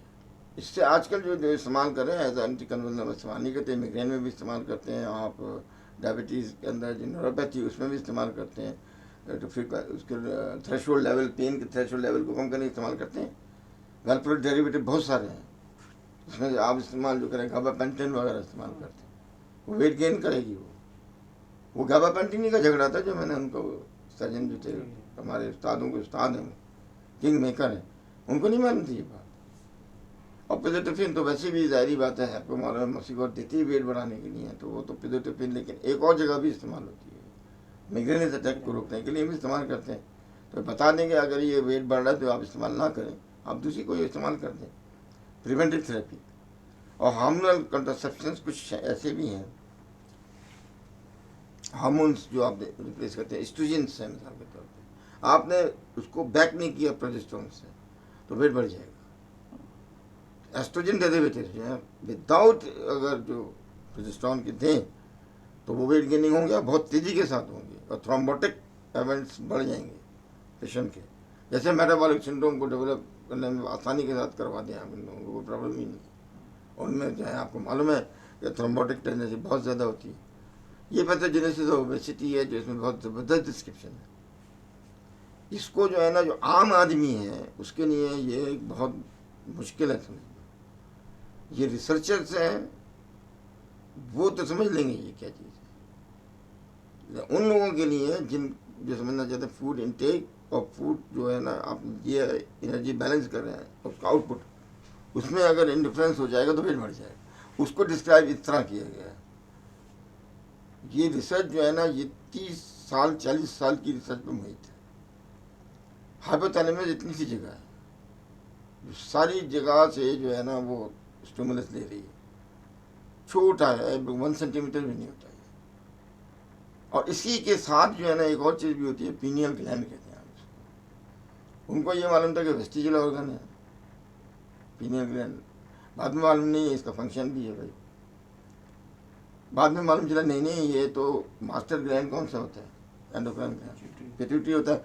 उन्होंने कहा ये मास्टर ग्लैंड एक्चुअली जो है ना जो मोर देन मास्टर ग्लैंड है। अब ये तो तय हो गई बात कि मोर देन मास्टर ग्लैंड है, ये इसको भी कंट्रोल करता है और यानी पिट्यूटरी को भी अंडर इन्फ्लुएंस रखता है एक एज तक। यस, एक एज के बाद जो है ना चूँकि इसका फंक्शन नहीं रहता है तो आदमी वैसे ही जो है ना वो काम उसके कम हो जाते हैं। जैसे हमें 60-70 साल का आदमी वो वर्क नहीं करेगा जो पहले कर रहा था।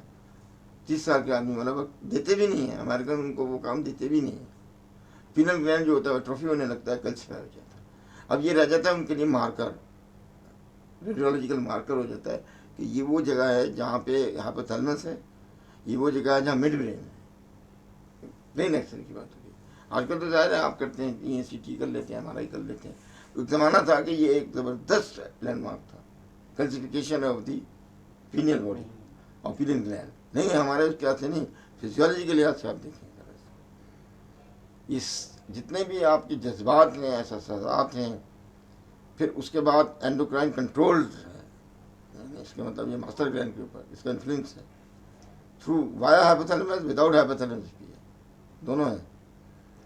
तो इसलिए पीनियल ग्लैंड को एक मामूली चीज़ ना समझी जाए, इस पर बुक भी है अलग जो लिखी है अमेरिकन ने, एंडोक्राइनोलॉजिस्ट है वो भी, पीनियल ग्लैंड के ऊपर, फंक्शंस ऑफ पीनियल ग्लैंड। आप चाहें आप लिख के गूगल पे वो बुक आ जाएगी आपके पास। अगर आपके पास टाइम नहीं है किसी के पास तो वो नहीं पढ़ सकेगा, मैं बता देता हूँ ना, मैंने बता दिया। उसमें ये लिखा है उन्होंने कि कंट्रोल जो कर रहा है पीनियल ग्लैंड कर रहा है, बट अंडर आप थैलेमस तो पैरेलल चलेगा। पीनियल ग्लैंड जो है ना हाइपोथैलेमस के अलावा भी वर्क करता है, ये नहीं है कि हाइपोथैलेमस के साथ ही एक्ट कर रहा है। ये इसका लिबरल भाव है उस किताब का, जिसको मैंने आपको बताया। जज्बात, एहसास, साइकेट्रिक प्रॉब्लम, सोशल डिसऑर्डर्स, ये सारे पीनियल बॉडी से रिलेट करते हैं। बड़ी अहम जगह है, हिप्पोकैम्पस के अलावा, हिप्पोकैम्पस तो करता है। इसलिए जो है ना इस ज्ञान को आप ऐसा ना समझें vestigial organ, please. Vestigial organ Allah ने कोई भी पैदा नहीं किया, इवन अपेंडिक्स भी नहीं है, मैं नहीं मानता। उसके अंदर लिम्फोइड टिश्यू होता है, वो बचा रहा होता है, क्योंकि नीचे जो स्मॉल इंटेस्टाइन से प्रोडक्ट आ रहे हैं उनको चेकआउट करने के लिए कोई चीज़ चाहिए थी वहाँ, जैसे टॉन्सिल्स होते हैं, आप थ्रोट के अंदर कोई चीज़ जा रही है उसको चेकआउट करने के लिए टॉन्सिल्स हैं। नाक से अंदर चीज जा रही है, उसके पीछे क्या चाहिए, एडोनाइड्स हैं। बच्चों में खासतौर पर ज़्यादा प्रॉब्लम उसका वहाँ पे वो एक्टिवेट हो रहा होता है, और बच्चे ज़्यादा जो मुतासर होते हैं बीमारियों से, एक्वायर्ड इम्यूनिटी गेन कर रहे होते हैं। तो इसलिए वो एडेनॉइड्स को आप कहते हैं कि वेस्टिजियल है तो गलत है, तो टॉन्सिल्स को भी वेस्टिजियल करोगे। इसीलिए मैं बोलता हूँ कहते हैं माइकल डायवर्टिकुलम, वो नहीं है, वो नो वेस्टिजियल नहीं है वो, उसका अल्लाह ने कोई फंक्शन क्रिएट किया हुआ है जो आप नहीं पकड़ पा रहे हैं, तो आपने तो वेस्टिजियल कर दिया।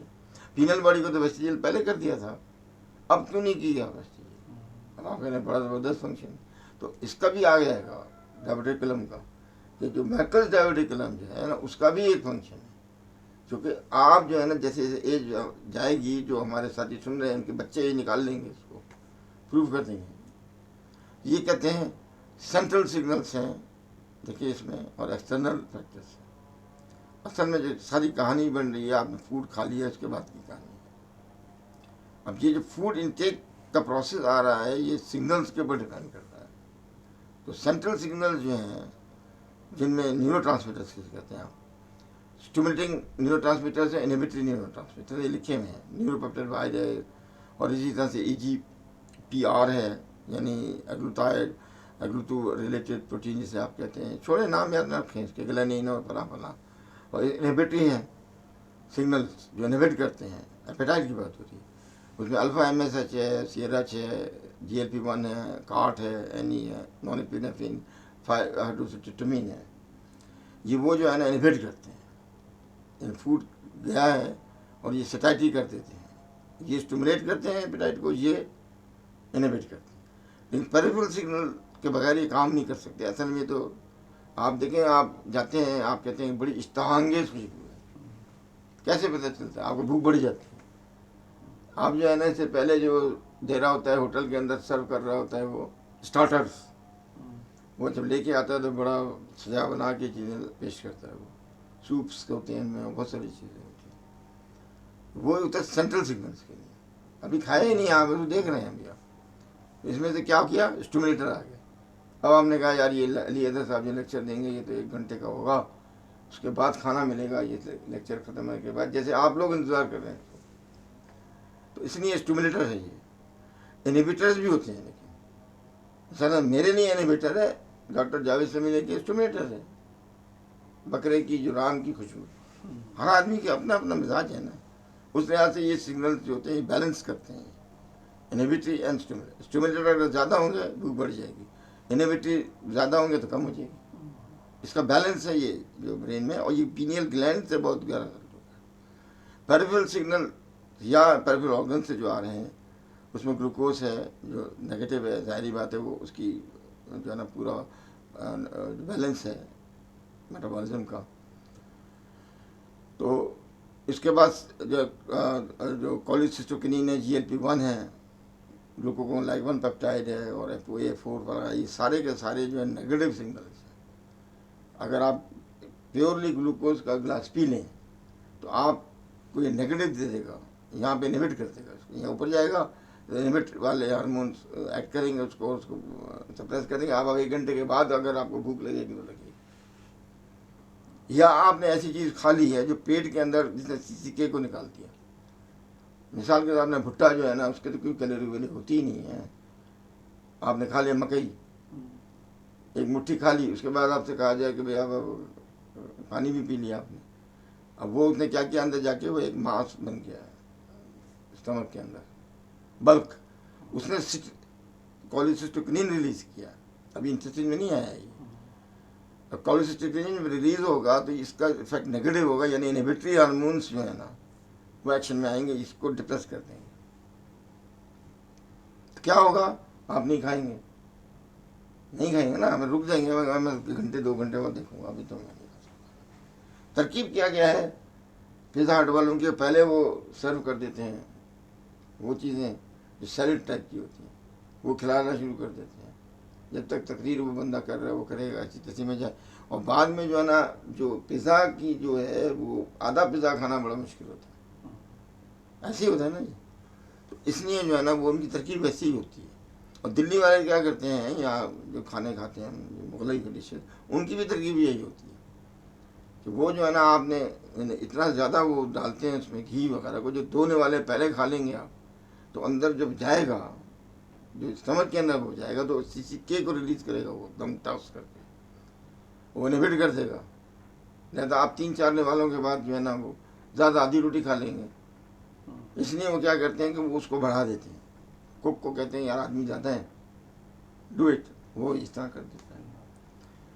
इसीलिए जो है ना इसके अंदर पॉजिटिव जो है ना हार्मोन इसके जो है ना, लेकिन लेप्टिन जो है ना एडिपोसाइट से आता है, इसके ऊपर बहुत वर्क किया गया है। एडिपोसाइट सीक्रेट करते हैं इसको, बेसिकली इंटेरोसाइट भी करते हैं और एडिपोसाइट भी करते हैं, कुछ आरी सेल्स हैं वहाँ से भी आता है।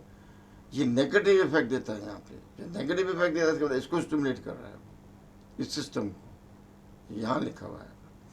अब भूख क्या है, मर जाएगी, सैटिस्फैक्टरी हार्मोन है, सैटिस्फैक्टरी हार्मोन है।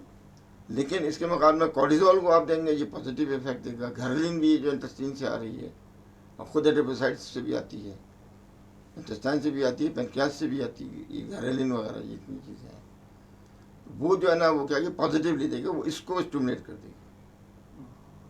लिहाजा जिसको घरेलिन लगाएंगे आप वो भूख बढ़ा देगी, जिसको लेप्टिन इंजेक्ट करेंगे वो भूख कम हो जाएगी। कॉर्टिजोल हैं और जितनी ये सारे के सारे जो है ना पॉजिटिव स्टिमुलेटर हैं, तो इसको स्टिमुलेट करेंगे, इस साइड को, लेफ्ट साइड को स्टिमुलेट करेंगे, इसको जो है ना ये वाले इसको नहीं करेंगे। इंसुलिन नहीं पॉजिटिव करेंगे, किसको? इंसुलिन नहीं, इंसुलिन जो है ना जो आप देते हैं, तो उसके इफेक्ट सर आप पढ़े ना, काम क्या करती, पहले तो उसके आप मेटाबॉलिक इफेक्ट पढ़े, ग्लाइकोजन से तोड़ देगी ग्लूकोज में, फिर वो एंट्री देगी अंदर, ठीक है ना। अब आपके पास जो ना यहाँ पे ना ग्लाइकोजिनीमिया हो गया, यहाँ के जो रिसेप्टर्स हैं हाइपोथैलेमस के, वो तो ज़्यादा रिसेप्टर्स हैं, वो तो कैच करेंगे सिग्नल को ठक करके, तो उसको जो लेंगे वो क्या करेंगे कि भाई इसके अंदर सफिशिएंट अमाउंट है, अभी सेल के अंदर जाएगा तो बाद में जाएगा ना, बाद में लगनी शुरू हो जाएगी ना उसको, तो भूख को तो भाग की बात, वो देगा वो उसको, और वो इनहिबिट कर देगा उसको। इसलिए इंसुलिन जिसको लगाते हैं तो आधे घंटे के बाद हम बोलते हैं खाना खाओ, क्यों बोलते हैं, आप समझ में आ गई बात आपको। शुरू के अंदर जो मसला है इसका है, एब्जॉर्ब करेगी, मेटाबॉलिक पाथवे में आएगी, जब वो आएगी तो ग्लाइकोजन को तोड़ेगी, तो वो ग्लूकोज में कन्वर्ट होगा, वो ग्लूकोज एंटर करेगा, आधा घंटा लग जाएगा उसको। इसमें आदमी को जो है ना फिर भूख लगनी शुरू हो जाएगी, उसको एब्जॉर्ब भी हो जाएगी वहाँ से एक तो बात, और भूख लगनी भी शुरू हो जाएगी, दोनों काम हो जाएंगे ना। इसलिए सिग्नल ये वाला देगा शुरू में, बाद में ये वाला देगा। इसलिए इंसुलिन को इंजेक्ट करते हुए हमेशा याद रखें, चाहे लॉन्ग एक्टिंग हो चाहे शॉर्ट एक्टिंग हो, जो भी हो, आप फूड को जो है अल्ट्रा शॉर्ट एक्टिंग को छोड़ दें, बाकी जितनी इंसुलिन है उनको 15 मिनट से आधा घंटा चाहिए होता है एक्सट्रैक्ट करने में, इसीलिए इसको हम खाना बाद में खिलाते हैं। इस पर भी बड़े झगड़े हैं, लेकिन मैं प्रूव कर रहा हूँ इससे, इसी तरह लेना चाहिए। तब ये इंसुलिन के इफेक्ट्स आपको मिलेंगे सही मायने में गर्मी के। ये जो है ना इस तरीके से जो है ना ये बात है, और इसको ही एलिबरेट इन्होंने इसको कर दिया है जो मैंने अभी अभी आपको बताया।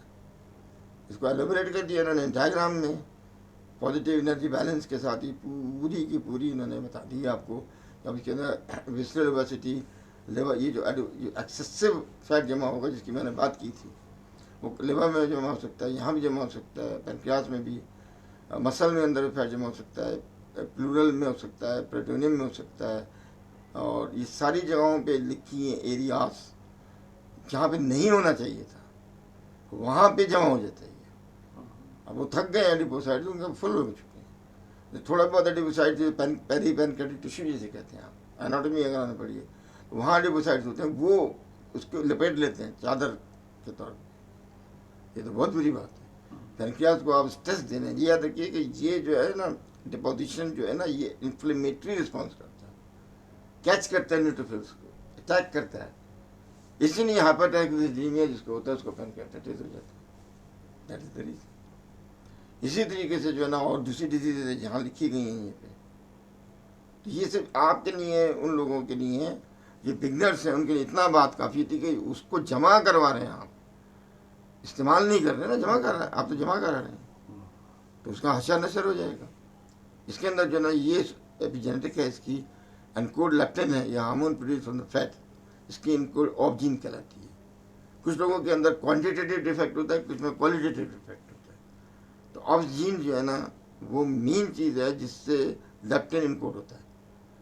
तो उसका अगर क्वान्टिटेटिव डिफेक्ट है तो फिर वो सारी बात है, उसकी भूख बढ़ जाएगी, और क्वालिटेटिव डिफेक्ट है फिर भी बढ़ जाएगी, क्योंकि नेगेटिव इफेक्ट है ना। तो उन लोगों में मालूम चलाया कि इसके बारे में, घरेलिन के बारे में, इसके बारे में काम किया गया है, लेकिन और भी हैं जो अभी नहीं मालूम उन्हें। उसकी म्यूटेशंस जो है ना वो प्रॉब्लमेटिकल हैं, और वो जो है ना ओवरवेट करेंगी आपको बाई स्टिमुलेटिंग एपेटाइट, इनटेक को बढ़ा देंगी। ये बताने की कोशिश की जा रही है, ये रिसर्च है, इसको पेपर है पूरा।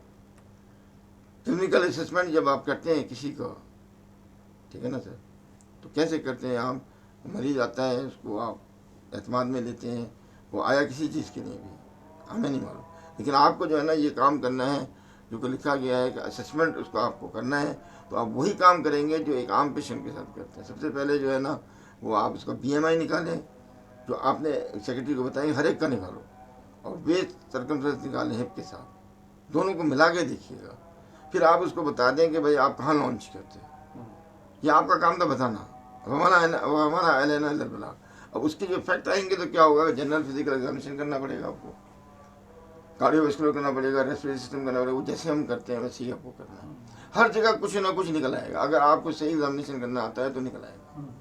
खाली वेट गेन का मसला नहीं है यहाँ, जो उसके इफेक्ट्स आए हैं बॉडी पे वो आप डिटेक्ट करते हैं। बैटोमेगाली है मिसाल के तौर पर, जैसा कोलेस्ट्रॉल है, ठीक है ना, ये सारी की सारी जो चीज़ें आई हैं, ज़ांथोमास, सब कुछ ज़ांथोमास वगैरह वगैरह वगैरह। इसके अलावा जो है ना जैसे नेक जो है किसी की बहुत ज़्यादा है, बुल्स नेक है, किसी के स्ट्रे पिगमेंटेड स्ट्राई आपने पकड़ ली है, मतलब जान छूट गई, फ़ौरन आपका दिमाग जाना चाहिए कि क्या डिसऑर्डर है, वो बहुत आसानी से पता चल जाएगा।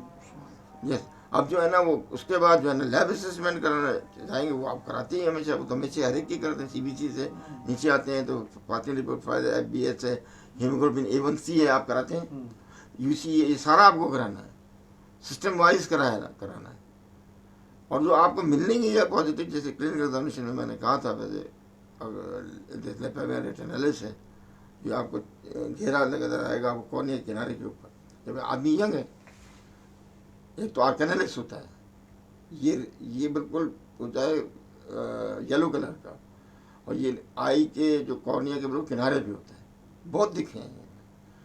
और कॉर्नियल आर्कस होता है, आर्कस भी होता है जो एक्चुअली कॉर्निया के साइड पे डिपॉजिट हो जाता है। ज़ांथोमा तो है ही है, आपको पता है, रफ्टप भी होते हैं, चेहरे पे भी लोग पकड़ लेते हैं यार तुम्हारा ये क्या है, और फिर उससे पता लगा लेते हैं। चाहे आदमी दुबला ही हो, लेकिन वो रिस्क पे आ गया बहुत बड़े, ये एक अलग बात है। अभी तो वेट के लिहाज से आप बात कर रहे हैं ना, हम तो कहते हैं कि ये जो है ना किसी भी, यानी एक नॉर्मल वेट वाले को भी ये मसला हो सकता है, ज़्यादा उसका अंदर लिपिड डिसऑर्डर है, ज़्यादा डिस्लिपिडीमिया जिसके आप कहते हैं। डिस्लिपिडीमिया ज़्यादा चांसेस ये हैं कि ओवरवेट को या ओबीस को होता है, ज़्यादा चांसेस है। नॉर्मल वेट वाले को कम होगा, लेकिन हो सकता है, इट शुड बी। ऐसे मरीज जो होते हैं वो ज़ाहिर बात है आप उनको साइकेट्रिक असेसमेंट करते हैं, वो कहाँ जाते हैं, क्या खाते हैं पीते हैं, तो न्यूट्रिशनिस्ट जिसे आप कहते हैं, और कितना वो घर से लेके जाते हैं खाने के लिए या बाजार से खाते हैं, ये सारे का सारा वो हिस्ट्री टेकिंग वेटिंग में सारा आपको बताएगा वो। और ये वेट उसका अगर बढ़ा है तो ये बताएगा कि 3 महीने में बढ़ा है, 6 महीने में बढ़ा है, साल में बढ़ा है, अगर वो वेट को असेस कर रहा था। सिम्टम ओबेसिटी के कोई भी नहीं होते, जो चीज़ कॉस्मेटिक है वो डबल चेन है, फीलिंग वेरी टायर्ड, आदमी भाग नहीं सकता, ब्रेथलेसनेस हो जाएगी उसको, एक्सर्जन में स्वेटिंग ज़्यादा होगी उसको, बिकॉज ये कि उसका BMR वो कन्वर्जन शुरू करता है वो ग्लैंड्स, और फिर उसके बाद स्किन के अंदर चेंजेस आपको नजर, इंटरट्रिगो ज़्यादा होता है इनको, अकंतोसिस नाइग्रेगन ज़्यादा होता है इनमें, पिगमेंटेशन ज़्यादा होती है, स्लीप डिसऑर्डर्स होते हैं जिसमें से आपको ऑब्स्ट्रक्टिव स्लीप अपनी इंपॉर्टेंट है, extra fat around the waist जो है आपको ज़्यादा मिलेगा, और इसी तरह स्नोरिंग इसके अंदर होती है। पिग्मेकियन के अंदर बहुत सीवियर प्रॉब्लम होता है क्योंकि हाइपोवेंटिलेशन सिंड्रोम है। जॉइंट पेन को उम्मन होते हैं क्योंकि आपको मालूम है कि ये वजन बर्दाश्त जॉइंट करता है, मर्द का ज़्यादा से ज़्यादा 80 किलो तक कर सकता है, और औरत का पाकिस्तान में ज़्यादा से ज़्यादा जो है 70 किलो से ज़्यादा नहीं कर सकता। ये बोन ये नहीं बनाई गई है, ये अकॉर्डिंग टू द रेस बनाई गई है, अल्लाह ने डिज़ाइन की है। अमेरिकन को नहीं होता है ये इतना प्रॉब्लम, इसलिए वो लंबे चौड़े होते हैं, नहीं होता, रिड्यूस सकते हैं। ये कहते हैं जी वो आया ही इसी नहीं है इम्पोर्टेंसी के, भाई इम्पोर्टेंसी तो इसलिए है कि आपने जो चीज़ें जमा की हुई हैं मेरे भाई, उसने सारा डिस्टर्ब कर दिया पूरी सिस्टम को। इसी तरीके से इनके अंदर जो इनफर्टिलिटी भी ज़्यादा होगी, इनमें चांसेस इस बात को होंगे कि बार बार अबॉर्शन, रिपीटेड अबॉर्शन होंगे फीमेल। क्यों? कि मैकेनिकल इफेक्ट से चारों तरफ फैट है, वो दोबारा यूट्रस को जैसे ही वो जाता है इम्प्लांट करता है वो बाहर निकाल देता है उसको महीने के अंदर अंदर। इसको मानता कोई नहीं है लेकिन है ऐसा, आप वेट से इसीलिए निकालते हैं। ये विसरल है या गायनोकॉइड है, गायनोकॉइड के अंदर चांसेस नहीं है इनफर्टिलिटी का। जो एंड्रॉयड वाली है, एंड्रॉयड ओबेसिटी की है, उसके अंदर चांसेस ज़्यादा है कि वो बाहर निकाल के फेंक देगी, क्योंकि पेल्विक फैट भी ज़्यादा हो जाता है। हाई कोलेस्ट्रॉल वगैरह तो ज़ाहिर है, वो तो मालूम ही है सबको, ट्राइग्लिसराइड के लेवल ज़्यादा हैं, ये तो सबको सारे लोगों को पता है। और प्रेजेंटेशन भी इसी तरीके से होती है कि इसकी कॉम्प्लिकेशन के साथ वो आते हैं आपके पास और ये प्रेजेंट करते हैं मुख्तलिफ, कोई आदमी ब्रेथलेसनेस के तौर पर प्रेजेंट करता है, कोई जो है ना जॉइंट पेन के साथ प्रेजेंट करता है, कोई नींद के प्रॉब्लम बताता है, कोई स्नोरिंग के प्रॉब्लम बताता है, झगड़ा भी मियाँ बीवी के दरमियान इसी पे होता है। तो ये सारी चीज़ें लेके, या फिर स्किन के अंदर जो इंटरट्रिगो हो गया है इसको, या इसको अकंथोसिस हो गई है, इस तरह से आपके सामने आ जाते हैं। और फिर बेसिक इन्वेस्टिगेशन में वही थी जो मैंने पहले बता दी थी कि वो सारी की सारी आपको करनी है जो आप किसी भी इसको करते हैं। कुछ लोगों में जेनेटिक काउंसलिंग की ज़रूरत पड़ती है क्योंकि फैमिलियल प्रॉब्लम चल रहा है ख़ास तौर पर। और ये जो है ना सारे हार्मोनल लेवल इंपॉर्टेंट में TSH है, कोर्टिसोल है, मॉर्निंग का सैंपल भी ले लें, अल्ट्रासाउंड होल्ड एब्डोमेन करा रहे, XHH PVO करा रहे, ECG करा रहे, एंथ्रोपोमेट्रिक कैलकुलेशन वो पहले मैंने बता दी थी, वो तो करना ही है, आपके सेक्रेटरी को करके देनी होगी। ये आपके पास सारी चीज़ें मौजूद होनी चाहिए, इससे एवोल्यूशन मुकम्मल होगा। मैनेजमेंट इसका करेंगे तो एड्रेसिंग प्राइमरी डिटेक्टेबल अगर है एथियोलॉजी तो बहुत अच्छी बात है, ये रिवर्सिबल कॉज है। स्पेसिफिक मेजर्स करें, सिम्टोमेटिक मेजर्स करें, प्रिवेंटिव मेजर करें और सर्जिकल मेजर करें। तो कैसे रिवर्सिबल कॉजेज इसमें से वो हैं जो एंडोक्राइन की, हाइपोथायराइडिज्म को मैनेज करते हैं आप, क्वेश्चन को मैनेज करते हैं, स्टेरॉइड्स अगर कोई ले रहा था उसको बंद करा दें, टिपिकल एंटी डिप्रेसेंट जो हैं, ट्राइसाइक्लिक एंटी डिप्रेसेंट और एंटीसाइकोटिक्स हैं, या किसी को पता ही नहीं था कि भाई ये गाबापेंटिन वगैरह जो आप देते हैं ये रिलेटेड कंपाउंड्स हैं, इवन ट्रंकुलाइजर्स जो हैं वो वेट को कॉज करते हैं, उनको बंद करा दें। एस्ट्रोजन कंटेनिंग कंट्रासेप्टिव बंद कराएं क्योंकि उनके साथ क्या है कि आपने प्रोजेस्टेरोन नहीं दी है, तो बीटा ब्लॉकर्स जो हैं वो हाइपरट्राइग्लिसरीमिया भी करते हैं, यहाँ पे यूरिसीमिया भी ये करते हैं, और चाहे हाइपरग्लाइसीमिया भी ये करते हैं। तो ज़्यादा हाई पावर में मोनोथेरेपी कोई दे रहा है, जैसे मेटाप्रोडोल को आप 400 मिलीग्राम तक दे सकते हैं, अलाउड है, तो ना उनको उनके अंदर ये प्रॉब्लम क्रिएट हो जाता है, इनमें हायर डोज इस्तेमाल हो रही है। स्पेसिफिक मेजर में ये है कि आपको अवेयरनेस करनी चाहिए सर, ये इंपॉर्टेंट बात है अबाउट कॉम्प्लिकेशन और ओबेसिटी। टीवी पे है और वॉक करें, लोगों को बताएं, ये जो स्टार बेवकूफ़ों वाले से बेहतर है कि स्टार अपना भी डाल दें। इस तरह सोशल मीडिया पे भी इसको अवेयरनेस करें, जैसे की जा रही है अभी। कंसेंट लें आप अभी से हमेशा, और फिर उसके बाद अभी अगर कंसेंटेड है तो आगे चलें, वरना छोड़ दें। अगर वो नहीं हो रहा है तो आप उसको बता दें कि ये नुकसानदेह है हमारा, इतना तो बता सकते हैं। ग्रेजुअल वे डिटेक्शन करें, रैपिड ना करें। ये जो क्लिनिक बनी हुई है 10 दिन में वजन कम करो, 20 दिन में वजन कम करो, इस पर बिल्कुल नहीं जाए, वरना ये पेशेंट को हाई मोर्टेलिटी हो जाएगी, उसकी बढ़ जाएगी मोर्टेलिटी, मॉर्बिडिटी नहीं, मोर्टेलिटी बढ़ जाएगी। पैलेटेबल डाइट प्लान दें, ऐसा खाना ना खिलाएं उसको जो वो उल्टी आ जाए उसको। जैसे पपीते के पत्ते आपने बोला बच्चे वो थर्मोसाइट्स बढ़ाने के लिए, बेवकूफ़ वाली बात है। एडवाइस वो भी एक्टिविटी फिजिकल जो आप कर रहे हैं वो जो कर सके। वो एक आदमी जो है ना वो 140 किलो का है, उससे आप कहेंगे भाई रोज़ाना जो है ना तो 7 मील चहलकदमी करो तो नहीं कर सकता, लेकिन वो साइकिल चला लेगा। वो ये साइकिल रखी है हमारे घरों में, रखते हैं हम साइकिल मीटर, और इतनी महंगी चीज़ भी नहीं है, वो चला लेता है आराम से। उसकी सीट बड़ी मोटी बना के देते हैं वो, और उसके साथ उसके बाद वो रखा होता है, गार्ड भी लगे हुए होते हैं। वो जितना भी उसको पता ही नहीं चलता, आधा घंटा भी चला लेता है वो। लेटे हुए आदमी को भी कर सकते हैं आप, कि वो किस तरह की एक्सरसाइज करे, वो आपको फिजिकल थेरेपिस्ट बता देगा। Avoid experimental supplementary measures. ये obesity clinics run by the quacks जो इस वक्त मौजूद है कराची में, हर्बलिस्ट हैं वो इसमें शामिल हो गए हैं, चलो पैसा कमाओ। होम्यो वाले शामिल हो गए हैं, मसाजिंग पार्लर बने हैं इसके, बाकायदा कि बॉडी को हम आपको अच्छा शेप दे देंगे। 16 बेल्ट, ये इश्तारात भरे हुए हैं इंटरनेट के ऊपर आप देखेंगे तो ना। सिम्टोमेटिक मेजर ये अकॉर्डिंगली जाए, आप जीपीज हैं सारे, आपको मालूम है कॉन्स्टिपेशन इनको बहुत होता है, इनको शोल्डर पेन होता है, डिस्पेप्सिया है। अकॉर्डिंगली अगर आपको डिप्रेशन के लिए कोई दवा दें तो बसीपुरान होती है, that is a drug of choice. ये कुछ भी नहीं करेगी, ये नींद को भी नॉर्मलाइज कर देगी और डिप्रेशन को भी कम करती है। ये ड्रग अप्रूव्ड है FDA, ये पायलट्स को भी देते हैं, और ये वो सिडेशन भी नहीं करती।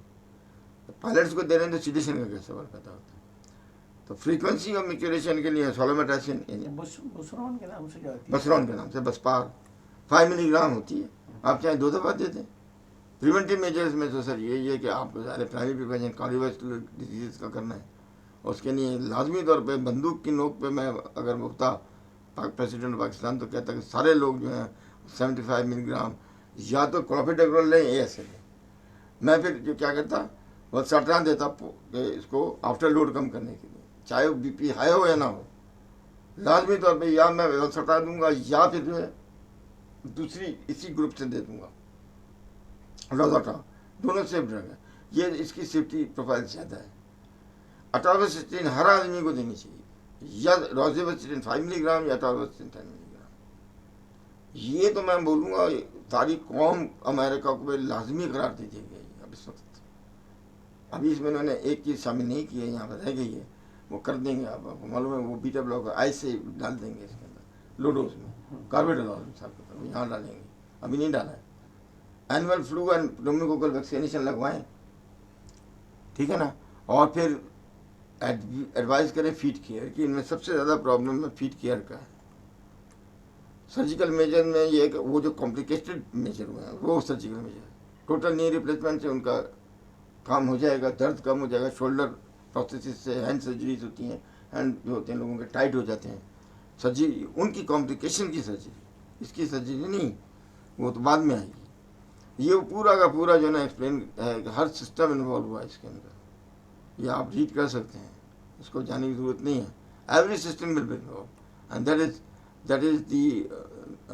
The thing which I want to tell.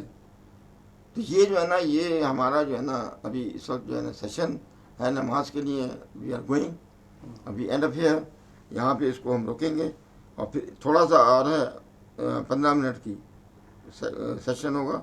मैंने 1 और 2 पार्ट सेशन 1 के कर दिए हैं, ये 3rd पार्ट है इसका, 15 मिनट 20 मिनट का है। तो उसको नमाज़ पढ़ के इसको मुकम्मल कर लेते हैं, जब तक जो है ना ये आप जो इंतज़ार कीजिएगा।